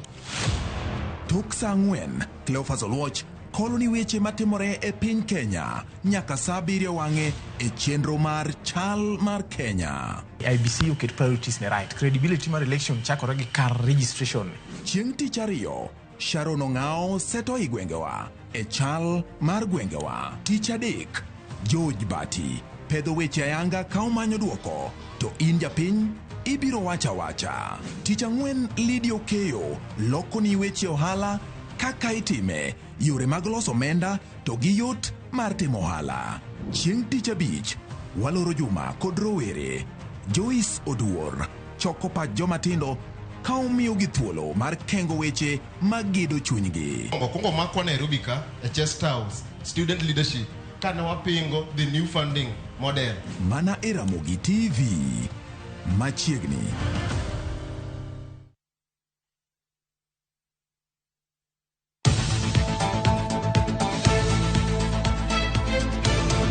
Nyakwa Ramogi, tok tich matek en kinde mag midhiambo. Kendo ichopo pacho kidwaro ng'eyo mago motimore pacho ka to kod pinje maoko. Chieng' tich abich ka tich abich, tudhi kod Auchieng' Emmanuel chenro mar Ang'ich Welo ka achiel kod Oimore, kama wakelo ni weche manyien, mago monon, modo, kendo luweyo makare. Bende watwako ji mopogore opogore e lony magi magintiere godo mondo mi wagol odok e iti. Tok mano kende, bende wantiere kod chenro mar Gin Kanye, mabro mi sigana mag thuondi luo, jogo mantie, mago magitimo, to kod mago manegitime kinde ma okalo. Kik bai.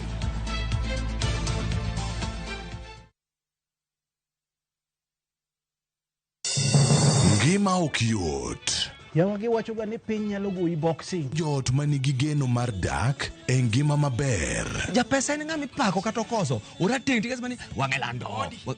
Chakre koso rent 30,000 kura yudo kanye sani. nyaka kweo jirani sukari. Nyako chia ijoga ka. Ijoga ka ena nipokanyisika. Thank you. Chenro mora mora mipango lokre to bedo chandruok maduong'. Chief dhi nadi kono. Chief dhi ka kodwaro to bende pod obiro mana dhi ka kodwaro no. Wuogi osiepe mariek to gi jirende makelo kisran.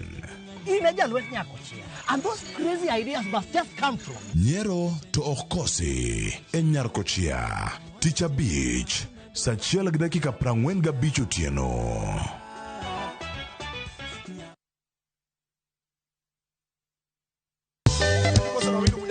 Nyakor Mugejuang Tich Abich kachopo saa 4 wang'e. Kamae e kaka wamoke ka wakelo ni pado maliet mag luo benga luo rumba. To kachopo saa 5 wakelo ni ajawa maliet pas. Asengo ni chunya nyaroegi. Kakise winjo Nyakor Mugejuang abiro e ground takelo ni ngero mar joma kadonje ground kata guyo gi mafans takelo ni kaka pachgi chalo. Ngero ni asewinje kanye to oseti kode yo machal nade. Kokale chenro ni endi radio Ramogi kawa tudore achiel kachiel ka wariwore kod Ramogi TV ka anto akelo ni interviews maliet mag jothumbe gieki magocho live ka tokeno 10 live band mochiek nyaka macha tunga. Nyinga DJ Kolokol Instrumental. Boy handsome mama dawe roji bed and breakfast sama tekni. Tiluonga mane ngeja entertainer. Nyinga en Solomon Atito Kapaya gudi kete manaka. Koba.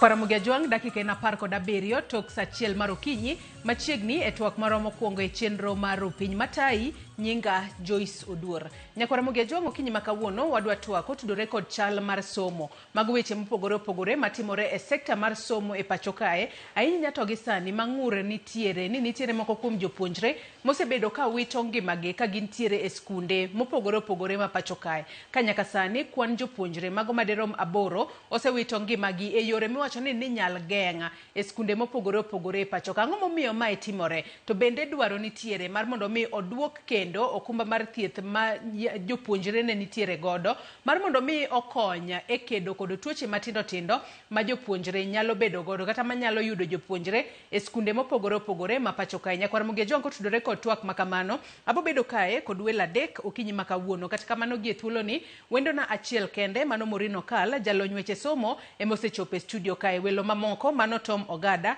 jakanyo elimu bora working group kachiela kod japuonj Joseph Manguro mano japuonj moserutaya obo bedo ka tudore kod achiel kachiela kokale yor lony manyasani mar Zoom. Kata kamano Nyakaramogi Juang yena mar mondo mi arwak Morino Kal e twak okinyi makawuono. Yaore Morin itiyo nade? Yaore ahinya Joyce, achiew maber aduoko ni Nyasaye erokamano ruonwa piny. To pile wiyo kwilga kanyiso Nyakaramogi ni aherogi amosogi okinyi makawuono. Tibenda goni erokamano kuom luonga kae mondo mi wang'iyare ni to chal mar nyithindwa e skul chalo nade. Yes. Machiegni twak okinyi makawuono Morin. Nyakaramogi Juang imbenda rwaki ni machiegni bed thuolo mar cholonwa ote paro penjo mora mora kokale namba mar ote machuok 236000. Facebook ibiro yudowa achiel kachiel Ramogi TV X @Ramogi TV. Kan bende nyalo tudri koda e Facebook page mara ibiro yuda Joyce Oduor, mbui mara mar X ibiro yuda @Joyce Oduor_. Kwa chako twak marwa yanga okinyi makawuono dago mar mondo mi wawinja ne report mano losno odiochieng' manyoro ko jafwambo marwa Judith Omondi kama riwruok kama kedo ne ratiro mar somo e pacho kae mano elimu bora working group koro dwaro mar mondo mi piny owacho oduok okumba mar thieth mane konyo jopuonjre manie skul ka gikoni madhi konyo mar duoko piny kwan mar jopuonjre mawito ngimagi e skunde nikech tuoche matindo tindo. Ka nyaka sani twak ne gibedo godo odiochieng' manyoro e kaunti ma Nairobi kae gikoni kwan mar jopuonjre ma osebedo ka wito ngimagi e skul ahinya to tamni kende omedore okinyi kod odhiambo kendo koro nyaka tim nonro makare mar yango gima omiyo jopuonjre tho e skunde. Wawinja ne report makamano monde. Kowuok e skunde ma opogore opogore, counties ma opogore opogore, kama ogi kaunti ma Nakuru, ripode mag tho mag jopuonjre e skunde yo ma ok owinjore osekelo dondruok e kind jonyuol, jopiny kod skunde. Dondi mar yango tho mar jopuonjre ma nyaka sani koro gin 7 e tamni ma okwongo kende. Tho makoro riwruoge mag somo ma ok mag piny owacho koni piny owacho nyaka non malong'o.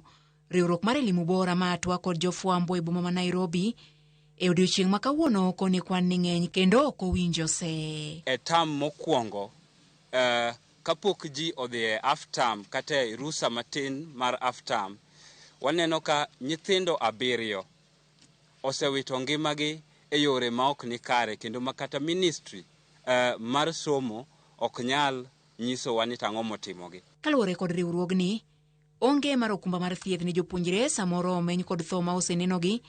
Ka gikoni diere mane okumba mar thieth mar Edu Afya nitie, jopuonjre ne yudo thieth mapiyo nono e ute thieth kendo tho ne ok nen kaka nenore sani. Insurance mar Edu Afya oduogi nikech ka wang'iyo e sirikal mar president mokalo moluor Uhuru Kenyatta, Edu Afya ne orito ngima mar nyithindo mathoth kendo ne ok ochuno ni nyathi ya e background mane, ne ok ochuno ni nyathi ni e private kata entiere public schools. Bora ni nyathi ne obedo registered e NEMIS, ne gibedo catered for across. Japuonj ne ok chandre ni to be pesa nitie kata pesa onge. Janyuol bende ne ok timre nade, ne ok chandre. Wakwayo ni mondo Edu Afya oduogi mondo mi ngima nyithindo omi priority. Ka koro giseyo piny owacho kokalo kuom migawo mar somo kuom leo ma ok oluwo ndach tho mar jopuonjre e skunde. Sirikal kokalo kuom Ministry mar Education kaachiel gi Teachers Service Commission oningo onon kendo one ni chike mag somo mantiere Basic Education Act olu kendo otim kaka dwarore kendo kaka owinjore. Kwa nini haizi kuchukua hatua hata kama inaonekana kwa wazi kuna jambo anaweza fanya ndio maafa aina hii vile tumeona likome? Kwa nini hachukui hatua? Etama chiel ni kende skunde kaka Moi Comprehensive, Njoro Girls, Sagero Adventist, Gatamayu High School e kind skunde mamoko jopuonjre gi oselal e yore mar riwruogni koni ne nyalo geng'. Judith Omondi, Ramogi TV. Nyakwar Ramogi Ajwang' winjo kanyo en gino malit ahinya ka janyuola oro nyathine mar mondo mi odhi osomi to kuom hawi maracha igoyo ne simu ni nyathine owito ngimane ka entiere skul. Mano dwaro makoro nitiere mar mondo mi one ane kaka inyalo aduoki okumba mar thieth mano mar Edu Afya ma jopuonjre ne nitiere godo e pacho ka. Morino kal iwinjo kanyo sigana ma Judith Omondi no loso no odiochieng' manyoro. En gino malit ahinya ka janyuola oro nyathine skul kendo bang' thuolo matin kata mane tam mokwongo ni kende iwacho ni jopuonjre mathoth mako madero mabor osewito ngimagi e skunde mopogore opogore pacho kae. Kinde ka kinde iwacho ni one life is one too many lives. Matina ne kata ng'ata achiel kowito ngimane en lal maduong' ahinya ma familia otimo. Arita mane mwinjo be ni miyo jopuonjre ahinya nyate skunde magwa mapacho kae kachiel kod wachno kotudore kod okuma mar thieth mano mar Edu Afya? Joyce, en gima lit kwa yudo reports machalo kamano e Kenya masani. Very many years after independence pod wa struggle gi gik mathindo thindo. Inyalo paro ni achiel kuom gimomiyo ne ogol lweny e Kenya ka mondo wabed independent nen mar mondo mi wagol dhier, fuo to gi ujinga maradhi na gi tuoche. Koro sani pod no kapod wago lweny wawacho kae ni nyithindo tuo nyalo go gi skul kacha apoya nono to ma timore nikech ka tuo goye apoya nono to mondo mi janyuol ochopni mondo eka okaw nyathini otero osiptal nyalo bedo nok timre nikech samoro bedo ni Edu Afya ni onge. To miya rusa wuo mathin e wach mar Edu Afya ni. Ineno ka ne oket programs mag SHA. To wach ni families te mondo donji. Ne watemo lose wach ni. To no wachinwa ni SHA ki register as a parent, ti register nyithindi te e iye kachacha. Ma iluongo ni family household you get. Koro I understand gimomiyo ki register as a principal member mar SHA ti register nyithindi to gini ok nyal extend ni nyathi e school, to sirikal bende koketa keta pesa moro mana matenge just for medication mar nyathi. Koro gigi gi chandowa, tanyalo wacho ni safety mar nyathi e school en a collective responsibility. Onego bed ni school kacha cha ong'eyo ngima mar nyathi. Sirikal mokwongo is the number one provider mar safety mar nyathi. Koro kok ginyal keto gigi e yo makare mazina eleweka ni nyathi ka ni school, to kata be man janyuol no register ni SHA nok ni nyathi no kobedo okomi insurance, medical protection marema is just designed for school alone, then onego bed ni mawuoke otni onyalo cover nyathini in whichever school ma nyathini tie. Maka nyathi gimoro tuo moro yudo, to school is able to tingo nyathini tero hospital even if it is under janyuol mare, if the government cannot make sure ni gin gi separate insurance mar school. To gigi duto te Joyce gitimore nikech anyalo luongo ni negligence. Wang'eyo gimonego bed watimo kaka oganda. Kiwacho ni negligence, nyalo bedo ni ng'ama nyalo bedo ni ninde tich. Nikech wang'eyo ni negligence en gino ma ng'ato winjo bed ne time to kotime wang'sa. Nikech ka wang'eyo cases kaka moko kata buche kaka moko mag jopuonjre mowito ngimagi e skul, winjo ni nitiere kata chopo sama koro japuonjre seche moko tuo e skul kacha, to janyuol ne ok ng'ise wang'sa. Matiende ni skul oninde tich, kose ng'ama oninde tich, e wach ni mano mar arita mar jopuonjre skunde. Iwinjo ka wacho ni it is a collective responsibility. Koro ibro yudo ka janyuol nyalo bedo ni is negligent, nikech en tich mar janyuol mondo wach e skul ni na register nyathina ni, like ineno kata kama nyithinda some ondik ni e diary kachacha nyiso ni in case of any emergency nyathini watero hospital kar kanye. Tiende ni hospital cha ni se organize maging'eyo ni gin gi details mag nyathi maka nyathi ochopo, to they are able to handle nyathi even before you reach. But again, idwe nyaka bende wapenjre ni to ma en nyathi machalo nade. Nitiere Joyce nyathi ma samoro ok ibi bedo ni in go hospital moro miketo kata in gi insurance policy mari moro miketo kaka janyuol fo nyathi. Wan gi nyithindo mowuok e categories mopogore opogore. Wan gi nyithindo mawuok e families ma yuto gi ni piny sana. Tibo yudo ka janyuol aina no samoro no kose deo mar mondo o register e SHA. You understand? Koro bedo matek kata mondo mi japuonj skul kacha choting nyathini mondo ringo tere skul. Even though constitution to wacho ni ok inyal deny nyathi emergency services in case of a medical need. Koro kanyo ero abo wacho ni janyuol nyalo bedo negligent. At the same time, sirikal bende negligent nikech e skul kacha cha onego bende ging'eni nitiere some very severe cases. Wan gi jonyuol Joyce ma cannot afford kata mana mondo otim registration obed ochul pesa nikech SHA ok en registration. SHA en you register and you pay. Japuonjni is not able to, janyuoli is not able to meet that obligation. So it means ni nyathi madino ringo do kata mani hospital kuwuok e school nikech en member mar family moro, household moro according to kaka Ministry of Health okete. Nyathini will not still be able to meet obligations cha.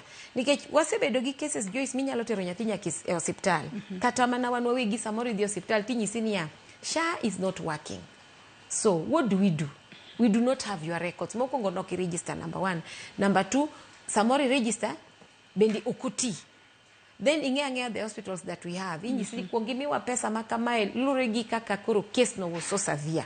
Wadwaro pesa makama as a down payment eka mondo wakonye. Then now you can take an instance kata mawachi ni nyathini somo ina maybe a medical a school moro ma maybe en kata mar Catholic gintiere gi mission hospitals ma mekgi. So they are also afraid ni to pesa nyathini kan kata wakonye ma wathiedhe pesa ni dhi wuok kanye, you get, nikech hospital bende nigi other issues. They also have to neno nigi kelo equipment maginyalo tiyo godo to treat a patient. So that's why I'm telling you en negligence Joyce, negligence from a parent, negligence from the government. In fact, government emakoro is negligent maloyo any other body here. Then iyudo ka obedo nyaka negligence samoro ng'enyne bendi from school nikech nyathi samoro tu ose report no tuo to japuonj bro assume ni nyathini wuondre nyathini samoro is just homesick kodwa dhi dala. Koro iyudo ka gi buy time to doctors nyiso wapile ni delay miketo between sama ng'ato no wacho ni owinje marach gi sama onego bed no dhi e thieth ema ang' no mi case ma nyathi nyalo bedo godo bedo was. Nikech samoro nyathi ni so sincere, mano nyathi ni bende makela e penjo machielo Morini wacho kanyo ni adiera magi gin weche matimore e skul. Nyalo bedo ni time ma nyathini owacho no tuo gi time moyudo thieth nitiere delay moro mobedo kanyo ma seche moko kata situation nene kata chal nene obedo ma was kata nyathini omedo hinyore ahinya. Skunde owinjo bed ne timo ang'o? Nikech adiera iyudo ka nyathi seche moko wacho no tuo to skul chak wacho mondi kata kidhi nyiso japuonje ni ituo skunde moko ing'ise ni seche moko iwuondori. Nyathi kogoyo report ni otuo kata ok owinj maber ahinya nyato jopuonjre manitiere boarding schools. Skul owinjo bed ni kawo okang' mane mokwongo kalure ni yes nitiere nyithindo moko ma nitiere kod oledhi moro seche moko wuondore no tuo mar mondo mi omiye ruso dhi pacho to adiera moko gin genuine ma en nyathi ma owinjo ka dende ok ni makare odhi wacho kacha ting'ise no wuondore. Skul owinjo bed ni handle cases gi yo machalo nade mar mondo mi wageng'a nikech kinde mathoth wacho ni geng'o ber moloyo thiedho. Yeah, you're right. It's a bit complicated, but anyalo kwayo skunde waduto te, irrespective of the class mar school. Ni nyathi sasa mobiro mowacho ni ok owinj maber. Don't assume. Wek riembo nyathi, don't ignore gima nyathi ni nyisi. Joyce, we had a case in my own family, nitiere kazi ndamoro, ma nyathi ne somo Riara school. Nyathi ni tuo, nyathi ni tuo goe to oringo gintiere e playfield kacha to oringo to nyiso japuonj. And remember ma nyathi matin ne kore ka en janasari kae onyiso japuonj ni ok awinj maber to japuonj nyise ni dogi dhi tugi. Joyce nyathini notugo ma finally noyud nyathini ka no collapse cho nyathi no tho kamano iko nyathi at a point mano kipango ni nyalo ike nyathi. And then school onogo nokosetimo ni such a thing tingeni they want to keep off this story kabisa. Gibro timo all manner of things so that this story dies nikech they are in the money making market. Magik moko mani podi dwaga keto gigi cases idwa miyogi a bad image ni should not be there. So this thing does not just happen in private schools. They happen even in public schools. And therefore na somo gimoro milongo ni disaster management. And kacha chane nitiere kamane disaster management wacho ni before a disaster comes nyaki anticipate ing'e maber ni gima kama nyalo yuda. Therefore onego bed na keto a lot of measures to prepare for an eventuality. So en responsibility mar school mokwongo mondo gine ni school kacha cha gintiere gi emergency care ma tiere school nurse ma is trained just in case you get kacha cho nego beni gintiere gi at least some equipment like kata mana gik moko mipimo godo blood pressure. Joyce, the machine mar blood pressure you don't have to buy one every day. You get once you have somebody ma is knowledgeable in medical issues kata mana ma iluongo ni first aid ka onego beno ng'eyo kako nyalo pimo blood pressure gik machalo kamago to show you ni nyathi ng'amo biro report nani owinjo marachne extent mane magima kama onego beni podat aka godo time kata ne a first aid thing to atiekra godo atieka. Then iyudo ka onego beni wa train especially kata mana stage moro ma nyithindo tinde ahinya ni we should have jok ma are well trained. Joyce, to iyudo ka schools ok dwar timo gik aina nikech they don't want to get into such expenses. Pesa mana tin michulo ng'ata achiel manyalo rito ni oganda maduong' no miyo gi mana first aid before you now take for you refer. Bedo ni gima yani ng'ata dwa no kunj pesa. Joyce, pesa ok ne oko marufuku awinjo gacho ni pesa ni ok ne muya ok go. You get. So these things happen even in our schools. My schools are so stingy. Mamondo mi odhi an extra mile oyud kata mana pesa matin to employ a different person apart from a teacher. Bedo ni gima tek. Koro mano ero miyo we at the end of the day we lose nyithindo mang'eny nikech an kibiro ira kaka nyathi school ni tuo an japuonja train teaching oka train medicine. So kinyisa ni tuo tanyise ni dibed piny ing'eni makosok mara as a teacher as much as onego bed nitiere gik moko matiyo gi wiya kaka japuonj but okan a medical staff or personnel to say ni my deserves the hospital my just deserves a first aid case. You understand? Koro mai winjo kanyise ni negligence ng'eny ka kabisa to gi assumption ma iyudo ka case ma could have been taken care of manyathi yudo konyruok we end up ni wa lose nyithindwa e yo moro mofuo kabisa nikech one okochunowa. Yudo ka samoro japuonj koni okobadha. You get? To ka blame gi nikech japuonj ni bende seche moko Joyce weche gi ng'eny. Samoro japuonj ni bende is so stressed matuo ma nyathino okochuni. To bende paro ni skunde ma seche moko kuom hawi marach jopuonjre wite ngimagi nikech ni ichiwo ranyisi kuom skul mano ma ok mar piny owacho ma en private. Kobed skunde mago mag ji giwegi kata skunde mag piny owacho ma kuom hawi marach nyathi ne tuo e skul kacha mohewore mowito ngimane, okang' mane makabero mowinjo bed ni kawo ne skul to nonro mane mowinjo bed ni timo ne skunde makamag mar mondo mi e kinde mabiro mbele wane ni wageng'o midhiero kaka magi mori. Joyce, okang' minyalo kawo ne skul should start with okang' mikawo ne sirikal malo. And that's why I'm praising Elimu Bora. Nikech now they are bringing out these issues. How do we handle them? Injo kagiwacho kachacha ni mondo mi wakony jopuonje e skul nikech asenyisi japuonje chul imiye kaka koro itimo ga capitation. Itero capitation e skul, Joyce. But a capitation no ok factor in anything medical emergency. Idwa nyisa ni teacher dwa yudo pesa ne kanye mondo kony godo nyathi. You understand? So it is very complicated and okang' should be taken up from sirikal. And that's why injo kagiwacho ni ker manosedhi Uhuru Kenyatta no make sure ni ne Edu Afya ne nitie. Joyce, kata ana won Edu Afya no se konya. We had a case mar nyathi moro mane obedabeda gi obedo matuo all of a sudden. Nyathini went through very serious treatment.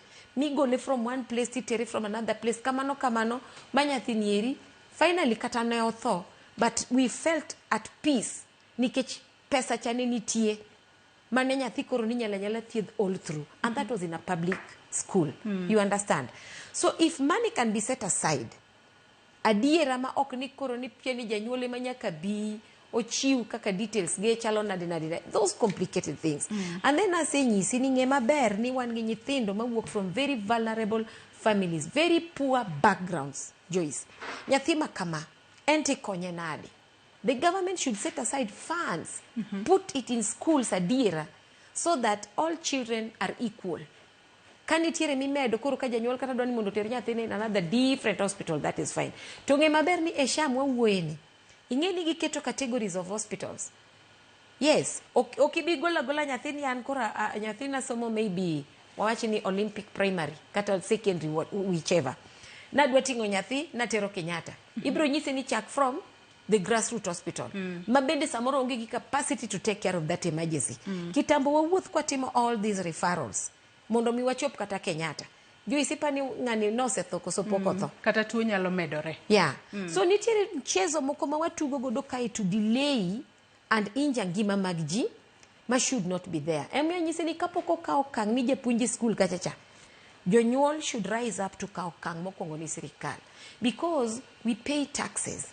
These taxes wachulogi so that at the end of the day wayudo resruok kowuok kuom sirikandwa. But the government is perennially failing the citizen. You understand?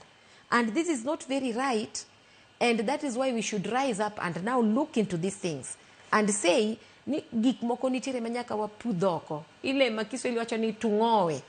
Yes, mondo mi joluongo ni wapudh gi kuku gi oko. You get? Mondo mi wabed in an environment ma is very safe for nyithindo. To Joyce, let me also tell you ni nyithindwa gi kikipar kata mana ni gika ina gikende ni okodhi hospital ni kende manegonwa nyithindo. We are killing our children even psychologically.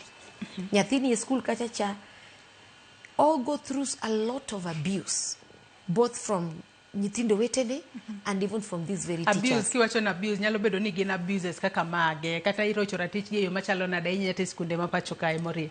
Do you know ni e school kachacha ema samoro inyalo nyis nyathi wach. Isenjo ka nyathi nyise mama you are body shaming me. Those things torture children psychologically.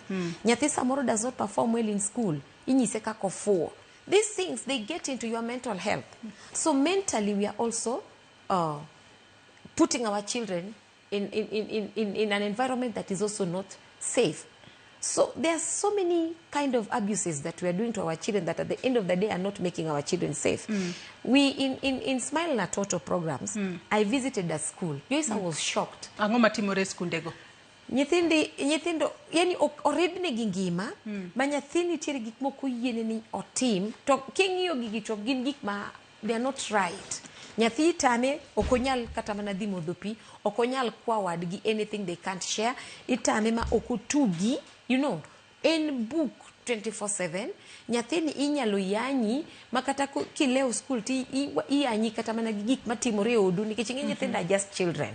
Samoro minu gi babau maybe they fight, nyathi is tortured at home, gigik moneno koduogi school kae, pod japuonj kata mana the caretaker at school is adding injury to already chandruok ma nyathini nitiere godo. So all these things at the end of the day, they come into frustrating nyathi. So our children are not safe, Joyce. Tinge gima timre when there is this kind of negligence, it is negligence from all the stakeholders. We end up at the end of the day, kanyithindo giwuok school, so we have shells of human beings. We do not have a whole human being. You understand? That's why wan gi jela mopong, wan gi nyithindo mang'eny mawuok school, wan gi nyithindo mang'eny molale drugs, wan gi all manner of people ma as a stakeholders mar rito safety mar nyathi ema wa create. It is very, very serious, Joyce, and we just we need to style up. We are doing so poorly. Yes, nyathi osomo chopo nyaka university, but you have a shell of a human being. Nikech gik mane nyathini nokale, physical abuse, mental abuse, psychologically our children are broken, beaten, you know, e school kaja igo nyaka nyithindo. And you remember ni government no se nyaka dagi ni kikwa tim nadi, kikwa goga nyithindo. Children are beaten to death. Yes, and then the school will conceal. Yeah. So our children are not safe, Joyce. Akiani prucho papo in makoro was timo homeschooling, ilungo mana japonese ni ponye na nyathi. I don't know, but we really need to style up. We are doing very poorly as a nation. Yes. Masani koro nitiere gik mopogore ma winjo bed ni timo. To kata kamana no ka ng'ato oro penjo moro kayo penjo ongisa kai ni Joyce nyis wendo no ni pesa mar SHA ok konyi kata principal contributor. Ere kaka obiro konyo dependents mag contributor. Ainya to wang'eyo ni sani e kinde mano gole duafe mana kise wacho ni no wach ni jopuonjre gi winjo bed ni koro ndikore mano e bwo janyuola. To kuma mar thieth mar SHA bende ji osebedo ka ywa kinde ka kinde. To bende nitiere skunde moko ma koro wacho ni jonyuol bende iseyo e wach makamae. Adira nitiere kanye mori nikech skunde moko wacho ni waseyo jonyuol kalu ni janyuol oro nyathine school. Kosoro nyathine school to oko yange yo makare ni nyathini nitiere kod tuo moro kata condition moro mwinjo bed ni inono matut. Nikech wang'eyo ni skunde mathoth e pacho kae e kinde ma irwako nyathi e school to winjo bed ga ni keto wanyalo wacho ni en data moro kata chenro moro ma yango chal mar ngima mar nyathini. Tiyudo ka oledi moro tindo donjo janyuol dhi mana e hospital to chulo mana pesa matin to ngise ni ketna seika kata ketna stamp ka to gik makamago bende hinyo jopuonjre skunde magwa. Kanyo to winjo bed ni time ang'o jonyuol e pando gino mahinyo nyathi adira kata tuo ma nyathi nitiere godo koluor ni seche moko koyange to skul nyalo tamre rwako nyathine mori. Number 1 we adwok wach SHA. Kwayo jonyuol ni waketura keta maino wa register. Mondo koro in ma mondi bed gi case kiwacho ni na register machulo to kokonya. That matter can now be taken up. Inyalo yudo kata mana refund mari just in case nisha no kokonyi gik machalo kamago kik wawe moko register nikech mano kore gima sirikal oseketo okawach no ber senyisi kacha ni SHA is a very complicated instrument kata mana system monego benirito oganda to frustrate oganda. Number 2 iwacha adiera ni samoro kwatero ga nyithindi school timi mondi fill that medical report to anyise mona daktari ni ket na rubber stamp. We do such things anyway. To paro ni kata bebani watimo gik makamago it is not right. To ka in gi nyathi ma adiera ni gi case an underlying case moro engimane kete gini ayanga Joyce bro resi kabisa nikech koro jopuonj gi kibro deal gi nyathi kong'eyo ni nyathi makamae to need this kind of care. And these things we used to do the manya paro kata kane wantiere primary in very remote areas. To janyuol nyalo biro to nyisi japuonj ni nyathina ni umechwerga. We used to do cross countries. Moro ma uwuok to ringo mabor and then uduogo, you know. It is for the safety of your child. It is not so that your child just gets the school and goes. it is for the safety of your child. Koro it is just important ni kitero nyathi school ngamuta mitero nyathi school onge. But just be very sincere. Nyithindo moko tiere man gi asthmatic attacks. Joyce, they have a way makataka dressing onego beni gitimo. Tiere nyithindo ma maybe an epileptic. Tuo mar ndulme nyaloga atake. These are things we should make obvious. Nikichingi kiketo kata nyathi miwache ni nyathi ni tuo ga gindulme. Jowetene now will be able to ngeyo kaka relate kode konye. You see, wan gi nyithindo ma odak gi ng'ol. Makaka bende gina nyithindo ma bende they also need that safety care. They need the safety. You understand? So magi gig moko monego beni wa reveal so that we make life easy for these children. Kiki ka nyathi titere school tingeni en gi something underlying. Tipando kisepando to koro ka nyathi otho to kendo koro you are fighting the school. It is our responsibility. Na nyise ni this thing is a collective responsibility. Ngatu ka ngatu chungkare mondo kaw space mare mondo tim gimo nego ben notimo. Morin makna paro no gi kanyo yena mar mondo mi arwak Tomo Gada jakanyo Elimi Bora Working Group etwak mar okinyi makawuono machigna inya Toma okinyi makawuono ageno ni chio maber. Ina chiel kuom jogo mane wuoyo motegno ahinya odiochieng' manyoro e kinde mar riwruok makedo ne ratiro mag some pachoka Elimi Bora ne loso kod ute fwambo mano bore Nairobi kae ka koro ne ukwedo okang' mamalo kotudore kod thoe mag jopuonjre mosenene skunde ma pachoka ka bende dwaro maru maduong' en mar mondo mi odwok okumba mar thieth ne jopuonjre pachoka. Bende wacho no winjo be ne itimo nonro mar yango gima omiyo jopuonjre tho e skunde. Ka wachako kod wach mano mar tho mar jopuonjre e skunde, nyalo bedo ni ang'o matimore ma waneno ka etam mokwongo kende kwan mar jopuonjre mosewito ngimagi e skunde ng'eny ahinya. Tom. Erokamano Joyce, ago mos kuom chupo modeko nikech achiel ariyo mane ok nyal geng'. Wach mar tho jopuonjre e school waneno ka dwa medore ahinya kende okang' mamalo. Ta achiel kuom gik mane waneno nikech gin gik mopogore opogore, gin instances mopogore opogore mane kelo tho mar jopuonjre nikech achiel kuom kopogore gi jok mane tho nikech weche mag tuo. Ne waneno ka nitiere school mane nyathi o inhale chemical ma itiyo godo e laboratory ma japuonjre otimore nade ma japuonjre onindo. In fact iwacho ni apar kuom jopuonjre mamoko nyo ogol modhi kanye modhi dala mondo mi odhi oyud thieth kaya gi dala to kuom hawi marach achiel kuom gi notho. E instance machielo ne lori makelo pi mar school ne omoko to gol jopuonjre mondo mi odhi okonye dhiro lori mondo mi lori omove.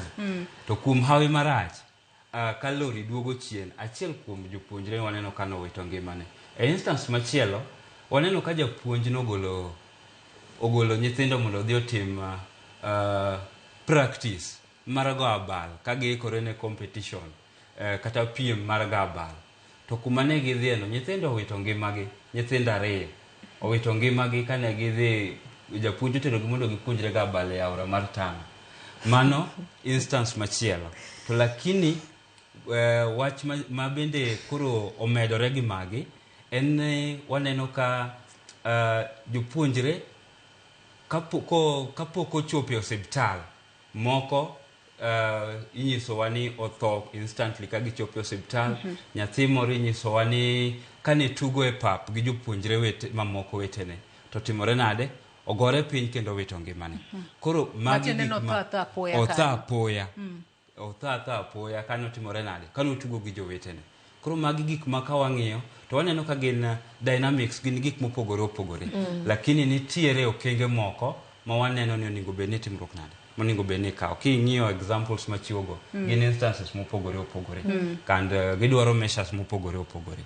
Kamano. Okenge mage mowinjo bed ni kawo nikech uwacho ni winjo bed ni timo nonro makare mar yango gima omiyo jopuonjre tho e skul. Erisi wacho nwa thoe mopogore opogore manotimore kuom ranyisi ka wacho wach mano mar lori en gino marach ahinya kaluwore ni jopuonjre igolo oko e klas mar mondo mi odhir lori. Ang'o momiyo mae timore? To seche moko skul no nyalo bedo ni nitiere kod jotije ma gin jomadongo mane nyalo timo tich makamano. Ang'o momiyo jopuonjre gi ema nigolo oko? Nonro ni winjo bed ni timo e circumstances kaka mage kata okenge kaka mage Tom? Erokamano. Nonro to ne waluongo nikech achiel kuom gik mane waneno kano timore kuom instances gite en ni kane jopuonjre owito ngimagi ka ne ochopo kinde mane japuonj ogologi mondo mi gidhi tim exercise mar go abal e aora. Kane jonyuol otero ywak ka polis to waneno ka nobedo matek mondo mi jonyuol onyal file case kata mondo mi police owuogi mondo odhi otimre nade. Bedo matek nang'o? Koro mae penjo ma wantiere godo.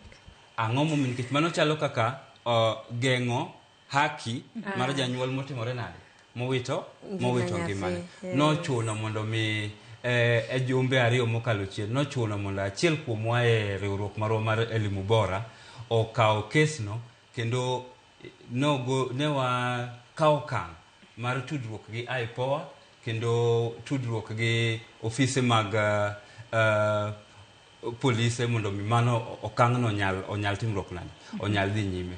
Mano nyiso ni nitiere kaka the school kaachiel gi jopuonj mane nitiere ne geng'o ang'owa ne geng'o instance no. Koro waneno ka onego bed ni nikech ok wasewinjo chung' motegno mowuok kuom ministry mar ang'owa mar somo makwedo wechegi, chung' motegno kabisa manyalo kwero wechegi kata manyalo wacho ni ka nyathi owito ngimane to okang'ni onego bed ni timruok nade onego bed ni kawo. Ka wawuoyo weche mag sikul onge sama weche mag safety kata arita inyalo wachi to minister mochung' ne weche mag somo oko keto mikakati mowinjore mondo mi gik moko timre nade odhi kare. Pok wawinjo duond minister e wechegi duto nikech wang'eyo ni ka ochung' motegno to nitiere achiel ariyo manyaka dhi mbele.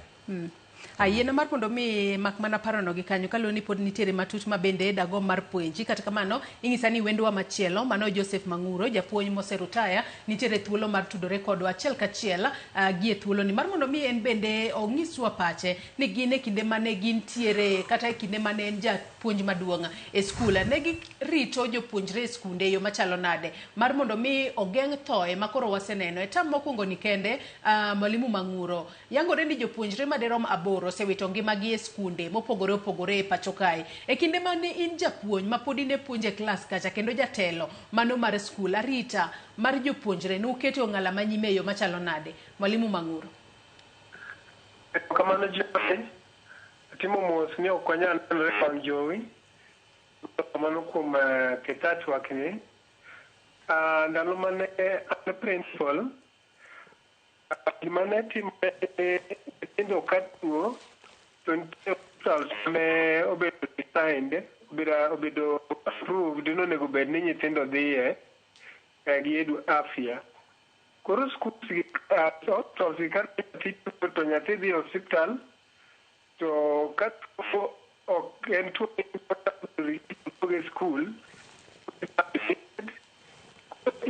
in to janyuol nyiso ni ne tuo biro admitted hospital machalo kama koro ka janyuol nyalo away from koro kata ka wuok marach ni tho bede janyuol any process mar thieth mare mar Edu Afya kata ka nyithindo dhi e holiday nyathi bedo ni somo to odak Siaya kodhi e holiday Siaya pod Edu Afya pod nyalo othiedh hospital koro ng'e thiedh janyuol ma ka gimoro otimore marach to skul imiyo mawach ni gima kama otimore and skul bedo kata pasel mar joma timo mos. To sani wachonwa ni SHA kawo thieth mar nyathi nikech babagi kata mamagi kata guardian mare oserejista. King'e maber iwachonwa picha namba ma oserejista SHA gin so many millions. To kiduogo ing'iyo payment margi payment tino ni register to nyathi ni e skul tuo goyo ikono thiedhi samoro en emergency king'iyo iyudo ni janyuol chul onge hospital manya kawo ma nyathi en tabu kabisa ma ok en mana gima janyuol odonjo gi pesane as an emergency to nyathi nyalo tho ka ok kata obedo ok kata daktari ong'iye. Ilero kanyo makare ahinya Mwalimu Mang'uro, to nyaka sani iparo ni okang' mane mowinjo bed ni ng'ama owinjo bed ni seche moko iseyo in kaka japuonja ma oseruta kendo osebedo japuonj maduong' e achiel kuom skunde ma pacho kae, winjo bed ni ng'ama kawo ting'a mano mar japuonjre e skul e kinde ma seche moko japuonjre ogoyo kata report ne e skul kacha ni ok owinj maber, to bendi ageno ni winjo kanyo e yo makare kaka Tom owacho moko kuom gigo mane okelo thoe mago mag jopuonjre skunde ka nitiere skul moro mane onyiso jopuonjre mar mondo me okonye dhiro lori to kuom hawi maracha lori odok chien kendo otuomo nyathi achiel mowito ngimane. Ng'a winjo bed ni kawo ting' mano mar ka nyathi gimoro time skul to en ma ikawo ne ting' kata kum mane mowinjo bed ni kawo? Mwalimu Mang'uro. Joy en wach kabisa e wach mar lori nikech lori wacho no tero pi e skul to sa skul nigi tabu mar pi ma ok ber skul manane head principal wan gi problem mar pi to sama ng'iewo mana pi odhi Kisumu to pi dhi Nyanza samoro pi onge ma nyithindo chandre kabisa ma factories mag miyange ma samone konyowa gi pi. Koro pi idwaro mondo tednego nyithindo, pi idwaro mondo nyithindo modhi, mondo nyithindo luokre, nikech ka gitimo kamano to gidhi mana manyo pi aora. To koro kae lori ma pi emomoko, jo koro ditim nang'o? Donge dimana means ma pi nyalo chopogo e skul, to pi monyalo chopogo e skul en ni inyalo kawo jomoko ichul pesa odhir lori, kati kwa nyithindo mondo dhi odhir lori mondo pi ochop e skul. En gima tek kabisa, but mago are accidents. Koro wach kata ka nyathi odhi gabal, kata dala nyathi nyadhi gabal ma drown, ma tho e pi.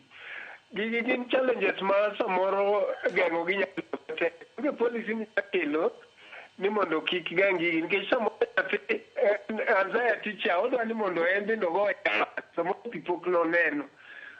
Puonj bende samoro go bed mo due diligence nyathi madhi ga bal nodwa practice ni.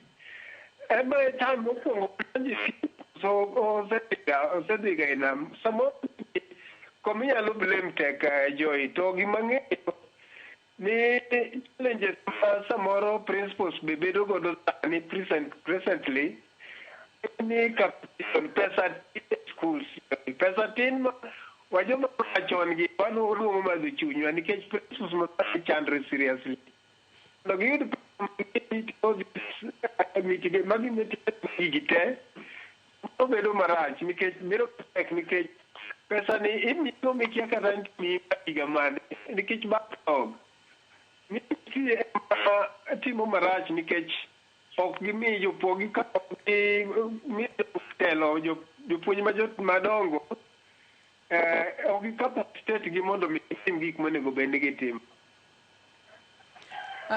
To Mwalimu Mang'uro, kapok wadhi e yueyo ma adundo gi sani, bende paro ni owinjo bed ni ber ka itiego mago jopuonje ka achiel kod ahinya to jopuonje skunde mar mondo mi seche moko gibed ane kod lony moro maneno kaka ginyalo konyo jopuonjre kinde ma kata japuonjre wacho ni entiere kod shida moro kata entiere kod tuo moro e skul kacha mar mondo mi gin bende gikonyane e reso ngima mapiyo piyo. Koso owinjo bed ni time yo machalo nade Mwalimu?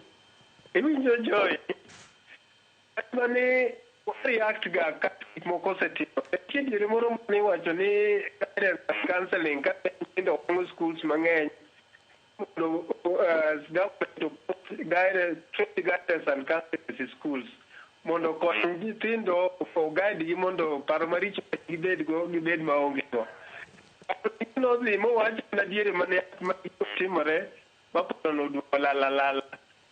Koro jopuonj nigi takore to nyithi skul mana nikech tuoche ng'ama nyalo konyo gi nurse kata trained ng'ama obedo trained weche mag makan.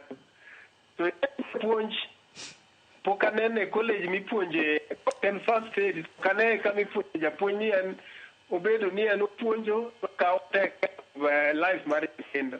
Gima gamo tim en giwe rito mondo situations obed rat. Sani ko wach mar counselors ma trained obed schools owe.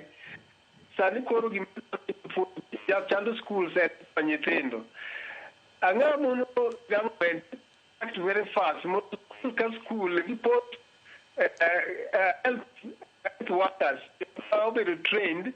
Manyalo ng'iyo ngima nyithindo ma sama situation moro amoro to nyathi ma kama eda to schools ni mandiko jogi to ok nyalre nikech government gima girito mondo gimoro timre koka gikam to japuonj obedo trained take care of life mar nyithindo at the same time upuonjo nyaka konchiela kethre joy. Adwa ni mag parono gi kanyi ngisani wakaw yoyo madundo nyakwara moge John pod antiere tu akae kod mwalimu Joseph Manguro antiere kod Tomo Gada ka chiel kod Morino Kal. Wakaw mana yoyo madundo gi sani ka waduogo tu adhi mbele. Ote magi benda bobedo ka somo kik idhi mabor.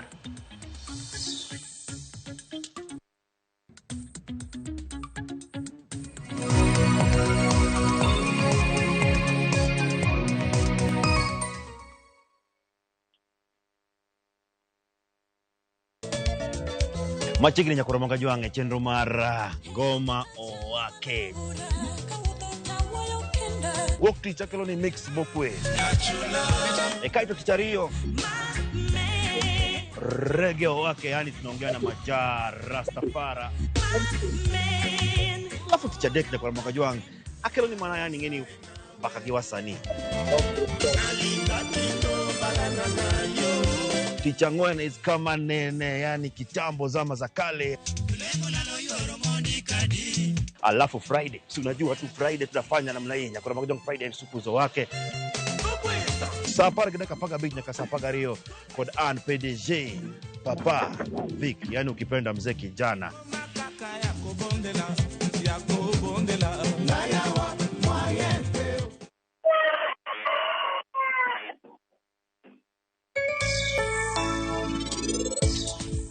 On the third day, watoto wote unadunga shindano ya iron. Ile ilikuwa inaitumia inatoa kwa mama. So we need to give an iron supplement on the third day. Iron will hasten the growth.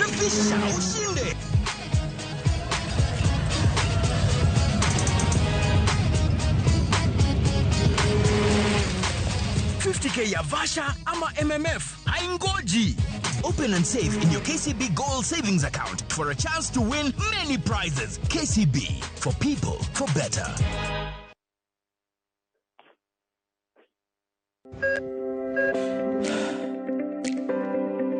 E chuny oganda wa, ngima mar del en mwandu maduong'ie moloyo. Mondo tekruok mar dende obed maber, ok gin ga gik matek. Gin gik miluongo ni lifestyle. Manyiso ga jotuo ni gigi ok gin gik minyiewo, gin na gik mitimo. We bedo gi kiawa, kendo chak bedo gi ng'eyo. Nachako chemotherapy. Side effects nen, yier wi nyaka lwar, constipation, chandi seriously. Warwaki e penj laktar, ma en tudruok gi lakteche molony. Isamithir jahocho cha, nyaka ibed ni iseng'eyo ni mae shida ma an godo to adwa kony. Chakre weche thieth kod chiemo mar mine mayach, nyaka weche thieth mag tuoche masiko. Wakelo od thieth e od dak. Tuo mar rheumatic heart disease ni landore sana e gwenge ma poverty ntiere. Riwri gi Ruth Otieno, wuok tich nyaka tich abich, saa 12 odhiambo.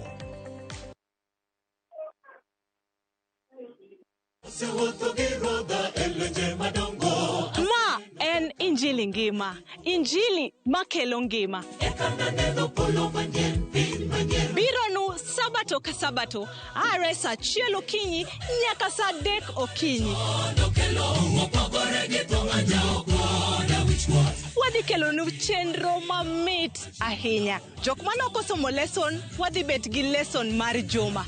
to Nyasaye dwaro ni seche duto kata piny obedo matek machal nade to challenges ma waromo godo kik golwa kuom Kristo. Wadhi bet gi children's sermon ma wadendo ni Lulu mag Yesu. To noting'o ligangla mondo hikre ne kedo. Be iikori ne winjo wach Nyasaye? Ni thuon wach mwadwa wuoye en ni mwandu kik teri mabor gi Nyasaye. Wakelo jower mopogore opogore makelonwa injili makelo ngima.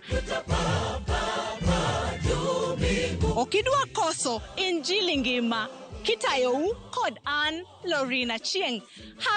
Happy Sabbath.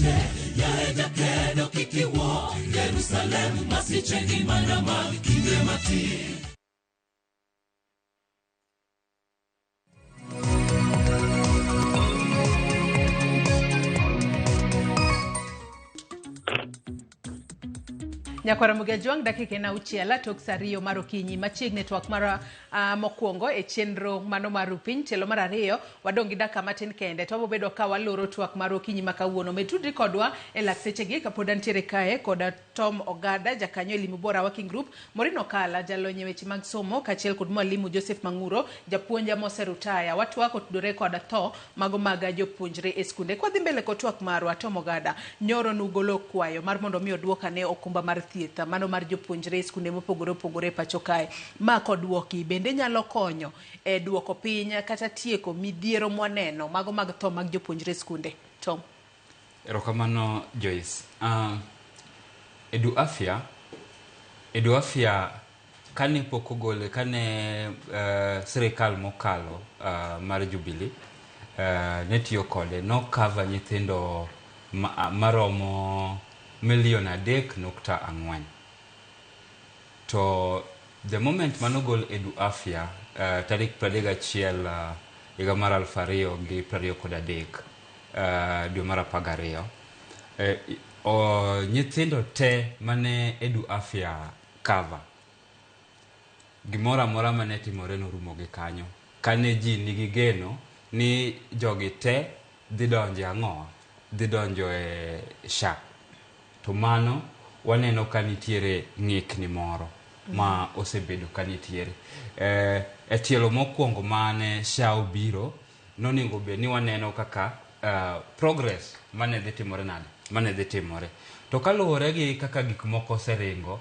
waneno ka ywak manitiere skunde en ni nitiere kuma ne chopo ma samoro japuonj nyalo chuno japuonj ni mondo mi nyathi odhi osiptal nyalo chuno japuonj mondo donjo ofuko mare kaluwore gi samoro ni janyuol ne onge gi gimoro to thoth jonyuolwa bende kopogore gi jonyuol samoro mantiere town kata ondiki e kibarua mogo kibarua mopogore ok jonyuol te manitiere SHA to pogruok no sirikal nokoneno pogruok manitiere kanyo to kawadok e skunde manitiere mwalo e gwenge magwa thoth jonyuol onge gang'owa thoth jonyuol onge gi SHA to ka gap makamano nitiere kendo sirikal ok ong'iyo to mano keto ngima nyithindo kama ng'owa keto ngima nyithindo kama tek nikech wayudo ni kane sirikal mokalo okwongo chako to ne gichulo ne nyithindo Sh1,350 to bang'e ne gineno tok higa gi review giwacho ni wamed gini odhi Sh1,600 to kane emergency obede e skul ni nyalo yudo kata ni ambulance biro kawo nyithindo to tere osiptal kawuono SHA usewinjo notimo gima chalo kamano pok otimo gima chalo kamano jopuonj bende ng'iyo ni to anta dhi golo pesa kanye madhi timorago nani madhi tero godo nyathi e osiptal to jonyuol bende kogochne kaka nyocha aparo ni e show ma wigi 3 mokalo ka ni iwinjo ka jonyuol moko wacho ni nyathino nyalo wuotho ornaga oro timre nade ornaga oro bidala nikech ka janyuol ong'iyo to wacho ni amany pesa mang ji dhi chamo kosa many pesa mitero godo nyathi osiptal koro waneno ng'ikruok But ni pek mar ngima bende keto jonyuol kamar tek kosa ang'o matimore pek mar ngima keto jonyuol kuma tek moloyo. Nikech to kata bedo ni pek mar ngima keto jonyuol kama tek, bende wang'eyo ni mano chal mar afya mar nyathi. Donge janyuol ni owinjo bed ni kete maino koso ang'o matimore? Nikech gini bende ber, nikech kinde mathoth wacho ni ber kiseyo gwang' tiseyo gwene. Ok onyal seyo aseya skul kende ni skul ema seche moko tamre mar miyo nyathi rusa mar mondo mi nyathi odhi ot. Seche moko bende kogol ne janyuol bende penjo ni bo nya wuotho kose ok onyal abi aome kose onyalo idha gari obi to okia ni nyathi matuo seche ma ikete kate gari kende iketo ngimane kama ng'aw nikech ikia kiwango mar tuo ma nyathine nitiere godo. Erokamano. Kapok adhi e rol mar janyuol, we wakwong atiek gi rol mar sirikal. Wach mar Edu Afya kata kanyo e budget ma higa mokalo masani dhi mbele sani ni, wayudo ni jochung' mar bura kanong'iyo ka nikech nitiere oganda mopogore opogore mano wacho ni Edu Afya onego duogi. Ok en wach mochakore sani. Kata higa mokalo budget masani dhi mbele ni nokwa sirikal mondo duoge Edu Afya. To Edu Afya sirikal ne wacho jood bura ne wacho ni ok onego bed ni itimo gino ne section mar community nikech ji te onego bed ni bedo kata fogisha. Aneno kama en ng'ikruok maduong' kendo kaluwore gi thoge motimore chakre third term higa mokalo gi term mokwongo mar igani nyiso ni adier Edu Afya dwarore. Edu Afya dwarore nikech emergencies wuok left, right and center. To ma en migawo mar sirikal nikech kuom chulo osuru onge osuru ma onge ng'at mok chulo osuru e Kenya. Ng'ata chulo osuru. Ka ok ichule directly kaluwore gi yuto miyudo to kidhi ng'iyo gimoro nyaka ichulo osuru. Onge gimoro amora minyalo ng'iyo Kenya kama ok ichulo osuru. To kichulo osuru nikech mano kuom gik mwang'iewo e mwachulo osuru maduong' moingo gimoro amora. Onego bed ni nyithindo ok safa nikech janyuol onge gi pesa mar timo nang'o ng'iewo ne cover mar thieth. Sirikal onego bed ni kata nikech wawacho ni ka nyithindo healthy sombgi biro timore nade? Sombgi biro bedo maber. To ka jopuonj ogocho ne janyuol ni nyathini tuo, aparo ni kanyo bende janyuol nitiere gi responsibility maduong' kabisa. In kaka janyuol ma oserit bedo gi nyathi ma nyathi odongo mochopo higa mar dhi sikul, kiyudo sime ni nyathini tuo, ang'o ma moni weyo gimoro amora mane timo nikech ngima nyathi duong' moingo gimoro amora. Tiringe skul tidhi kawo nyathi kata ior ng'ati moro ma jaapiko nikech ka en day school, ka en primary school, to dhi okaw ni nyathi to urom kode to udhi ang'o? To udhi oter nyathi osiptal kata ringe idhi osiptal. Mano e okang' maduong' monego bed ni janyuol. To be nitiere penjo moro ma penjo Morino kal kapok asomo moko kuom ote ma Nyakwar Mogi Ajwang chwalonwa. Wach mar jonyuol pando nonro mag nyithindo. Ahinya to seche moko nyalo bedo tuo ma nyathi nitiere godo. Gino bende waneno to ang'e ni magi moko kuom gigo manyalo kelo ajema ne jopuonjre kinde ma gintiere skul. Ahinya to jopuonjre ma nitiere boarding school nikech kinde mathoth ang'e ni kata an e kinde mana donje skul ni dwaro mar mondo mi yanga ne kapo ni nitiere kod tuo moro amora ma seche moko nyalo dwaro ni seche moko imuony yath kata seche moko nyalo dwaro ni kinde ka kinde iwuoge skul idog pacho mar mondo mi yud thieth. Yudo ka jonyuol moko pando gik makamagi magi kelo ajema kaka mage. Tom.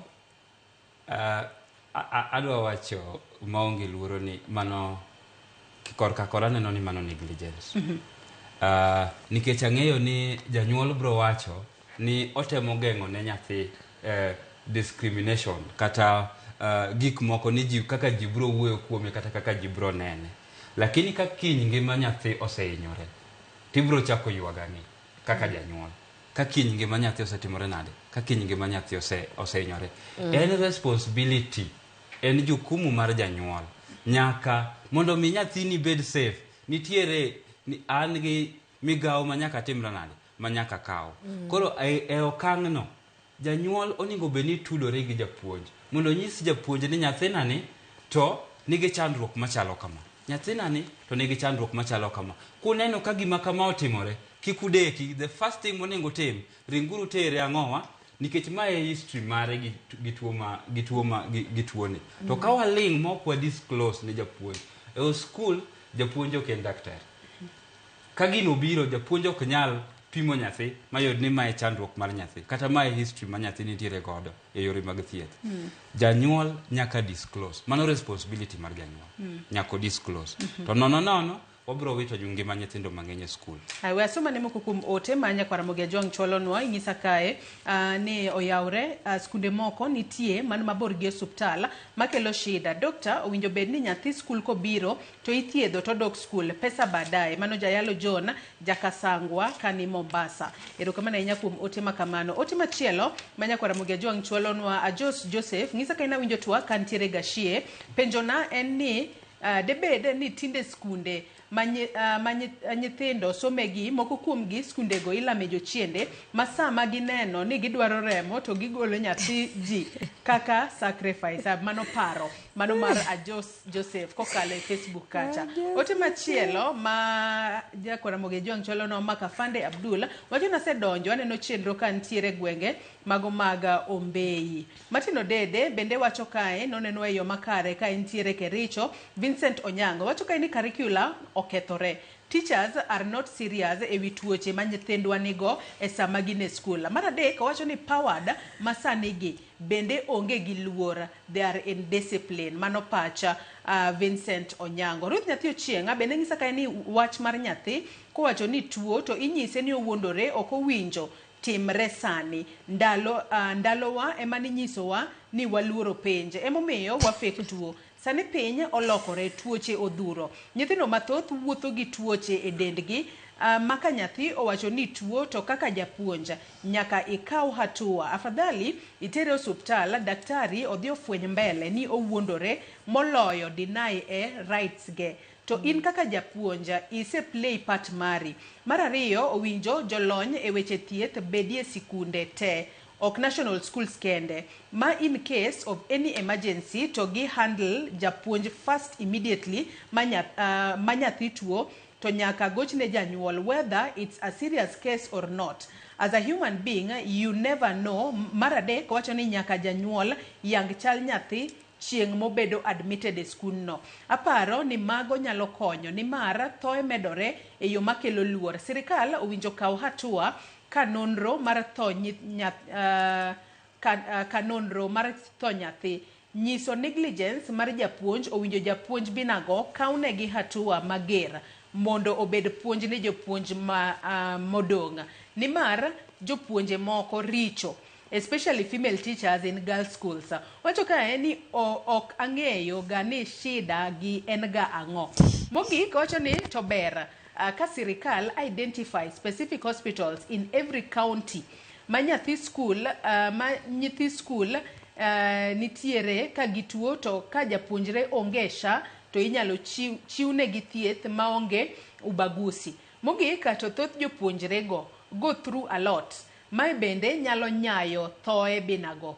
Jopuonjre sikunde obed gi guiding and counseling session. Otieko kwacho kae na luotwa ka an Umoja Enako. Martin Odero bende wacho ni makosa mang'eny ikelo kod government. Kik walaumu jopuonj ahinya, moko gin accidents. Mano Martin kanitiere Kericho. Nyakwara Mogi Ajwang' erokamano ahinya kuom ote ma umedo chwalonwa kokalo e yorewa duto te mag tudruok okinyi ma kawuono. Atemo mar mondo mi asomgi mago paro magu mopogore opogore. Kata kamano wadong' kod thuolo matin ahinya. Morin wach machielo ma bende osebedo ka nyiedhore lela ahinya to e skunde magwa en kotudore kod dhogruok mago mag jopuonjre e skunde magwa. Nikech wang'eyo ni yande jopuonjre mago mag grade mar 10 yande oriwore kod skunde mopogore opogore pacho kae. To juma mokalo e kinde ma jagoro mongirore migawo mar somo Julius Bitok ne ochopo e nyim kamiti mochung' ne wechego mag somo, ne openje penjo kotudore kod dhogruok kata jopuonjre mang'eny e skunde ahinya nyate skundego mago mag C1.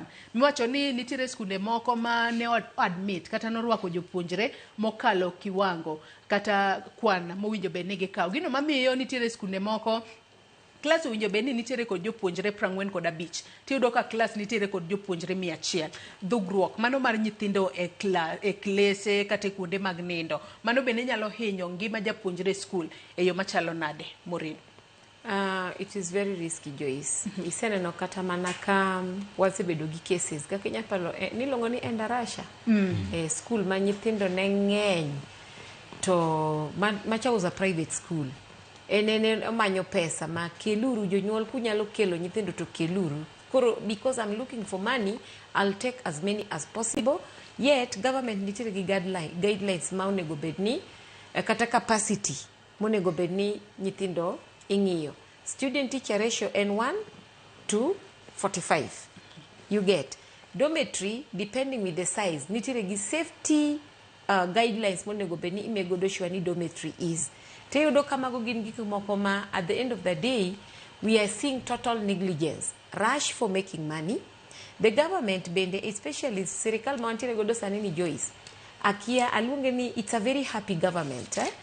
Jok ma oketore kachacha as leaders, they are doing us a lot of harm. They are so excited, Joyce, magi moro mani wadwa take care of japiny gi nyathine cha is none of their business. Emane mido ka gikelo kata mana chike mok ni kare, gik moketi matima kaka wigi omiyogi, schools are overpopulated.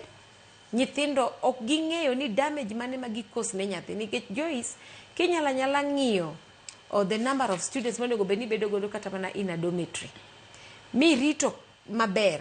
Do you know ni just in case kata mana ni mach owuok tibo minimize the number of casualties midhi yudo kacha. To ka koro wach kata ni kawo nyithindo 100 tiketi dom monego bedni ting'o mana nyithindo kata mana 50, then something happens nyithindo gi imagine no overwhelm gi. Don't ngeni wa they lose extra 50 children instead of the right number of children monego bedni wabedo godo kacha. Koro yudo ka Joyce wantiere gi officers mabende ninde tich. Bed kinge maber ni wantiere gi county education officers piny kacha. Joka ka onego bedni giwuotho skunde to ging'iyo ka bende do we have are the qualities mawaketo kacha under quality assurance. Joka ka are they doing their job? But Joyce, Kenya onywandore ma I don't know when we are going to start cleaning this nation. Because everybody is negligent. And Eudoka demand bende is very high. Chik wacho ni nyathi ka nyathi must go to school. It is compulsory. Kori wacho ni kata ka an janyuol. Yes, it is compulsory nyathi na nyaka di school. Nyathi oluong na kata mana wach ni maybe in a boarding school moro, let's even say like Kipsigis girls, nyathi oluong kachacha, oluong gi in their numbers. Sani don't know kata mana kaka ni luongo gi school. Ministry of Education is totally in charge. It is not the head teacher maprodhi kacha wacho ni skunda can only take this number of children, let me take this number. Ikelo nigi. Kukel nigi kakidwa admit ki kakidwa timiko. That is none of the government's business. We have brought them there. Kore ni chako manyo makeshift dormitories menyithindo ginyalo bete. Joyce akia ni achak gi kanye tatie gi kanye. But what I would assure you, any Kenya onywandore. Kenya is so careless. The government of Kenya is so careless. The people are supposed to be responsible for nyithindogi and safety measures on Nywandore. Staff mondiki to take care of these things are so careless. Koro carelessness ni Joyce. Okni wakia. Okni chik ongi. But we are too careless. Mangat manyalo chung mawacho ni anto koro I want to work against the odds. Gik muketo go kadwa ng'iyo. Adwa ng'iyo the right things to be done. Do you know that such a person will always be taken out? Inegi, why are you standing on our way? Ibro goli, ibedo transferred, kata then the worst, mabro timorini any ibro negi, wapumnani oh Joyce no neg nango, because Joyce stood for the rights, magoganda. So it is very bad, Joyce. I don't know what has entered into us in Kenya. We are very corrupt.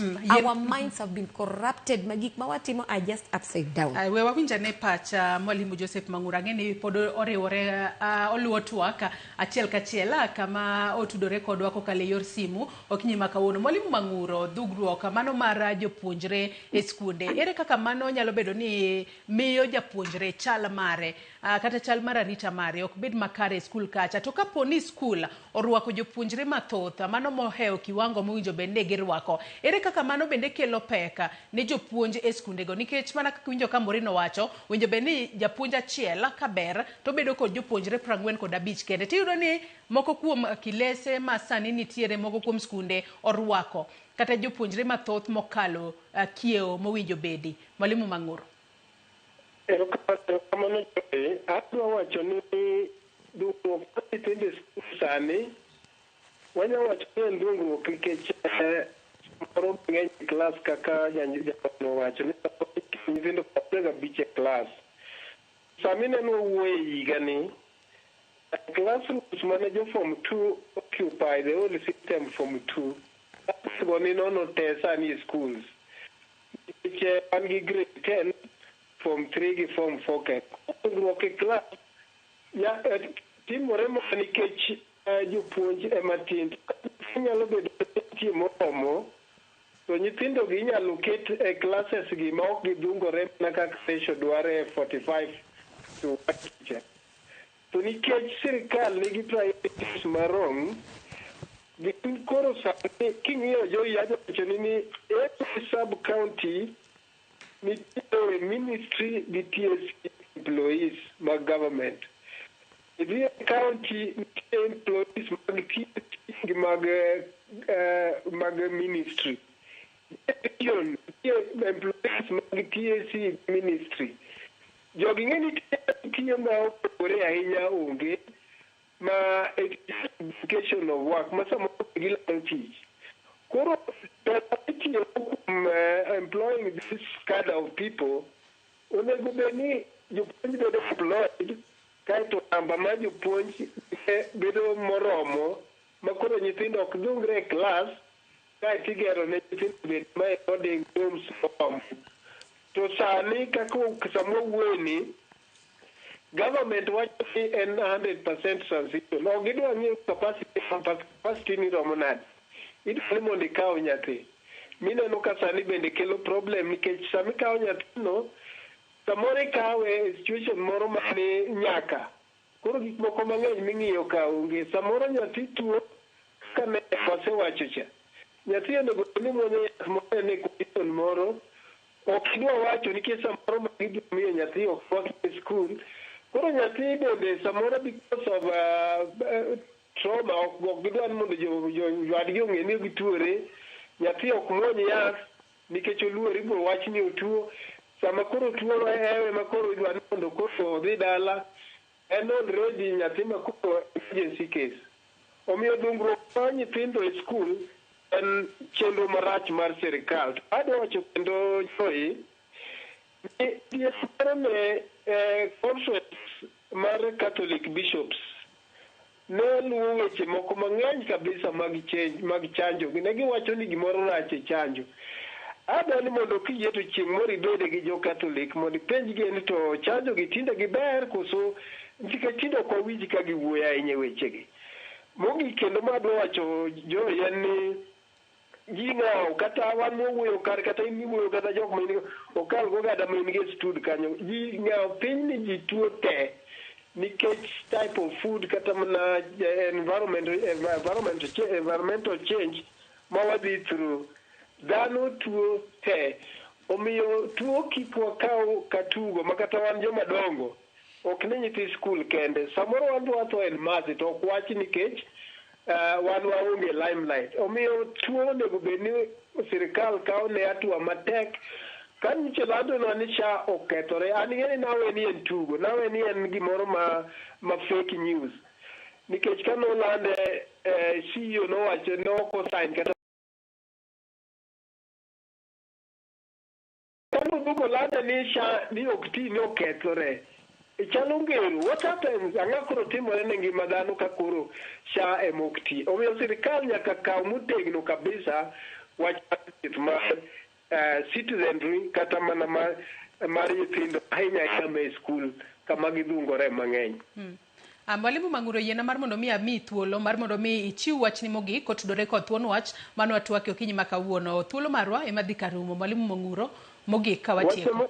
Wacho mogik Joy sirikal kabisa mondo gitemane yora mag winjo ywak mar raia nikech chal ka gima ji wacho ga ok donj ne sirikal nikech king'iyo schools madongo wacha ka Nairobi school nigi 2000 students.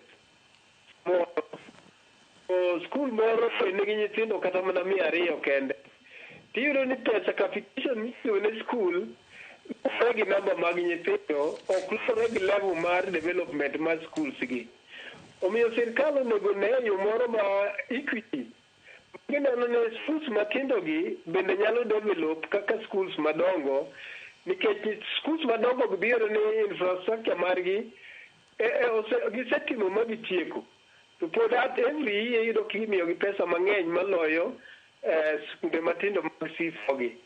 Koro sirikal oseyo moro ma ginyalo inuago schools matindogi mondo gibed weche moko kaka mag thieth mag guidance and counseling, gibede gi jolony kaka schools madongo. Koro kamano adwaro goyo kamano ketatwakni gi joma mad Nyasaye gwedhwa mondo sirikal owinje ywak mar jopiny e yo moramora.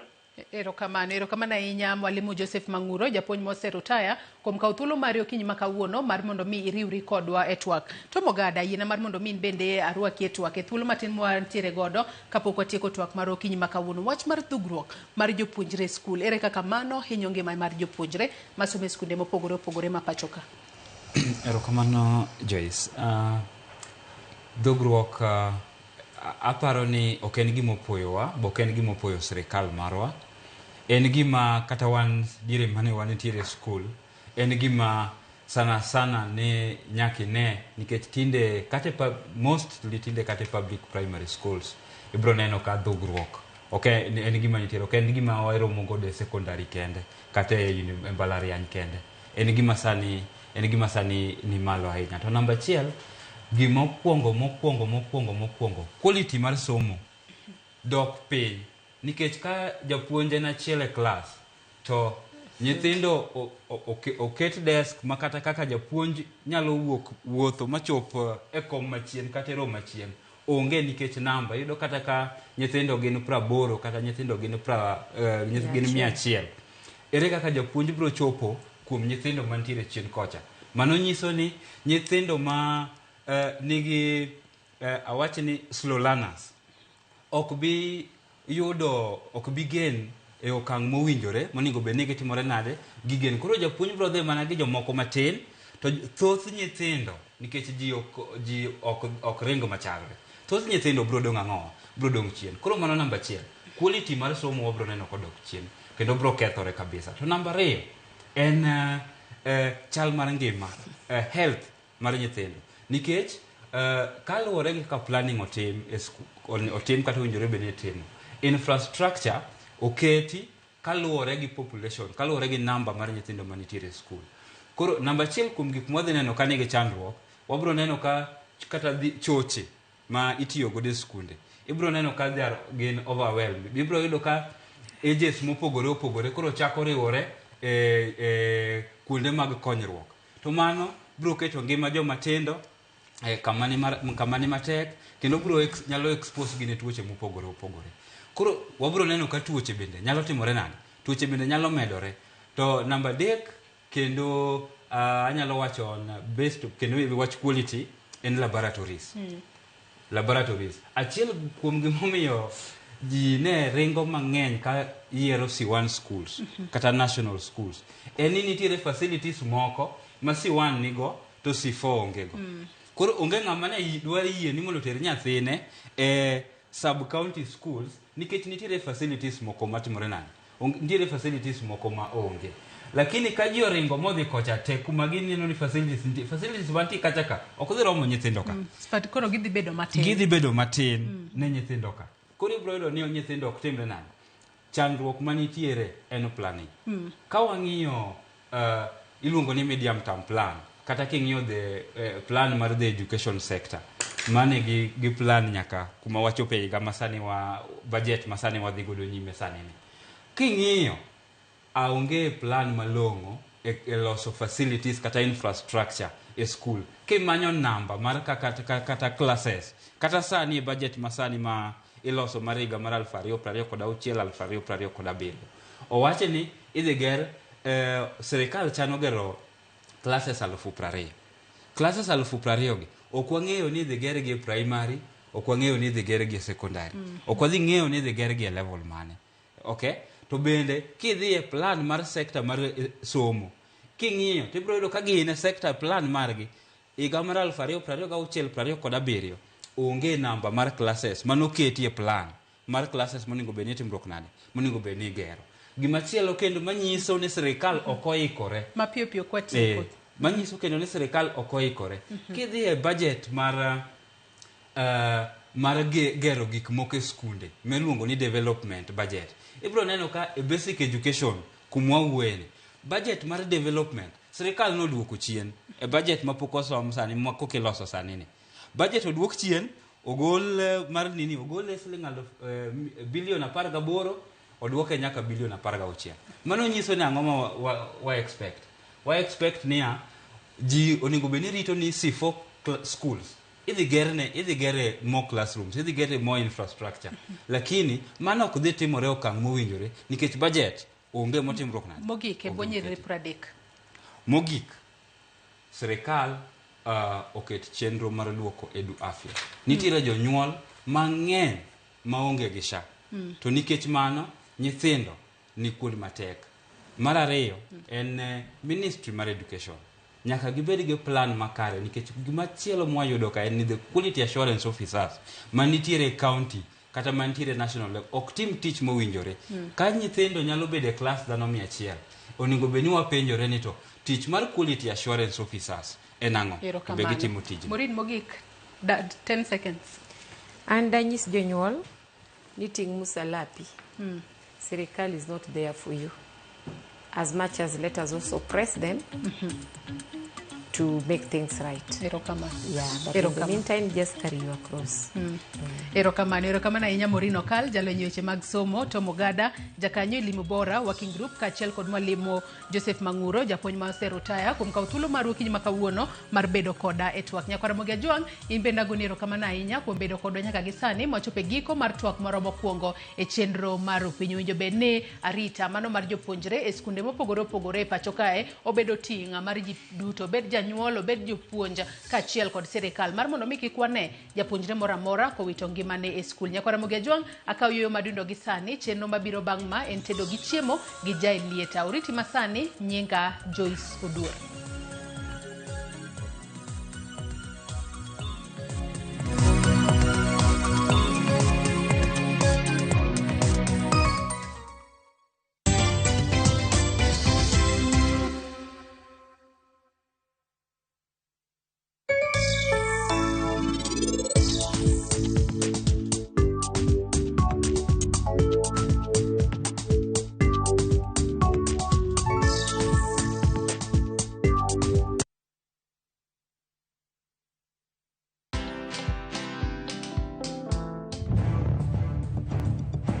Mimi najua mtu nimesafa naye ni mmoja, and it's my mom. Hata msi ametokea ati yeye kuja ni kutrain. Sijaona, mimi bado niko tu hapa kwa dimanga zangu. Hizo mbavu zako, hizo mbavu zako, hizo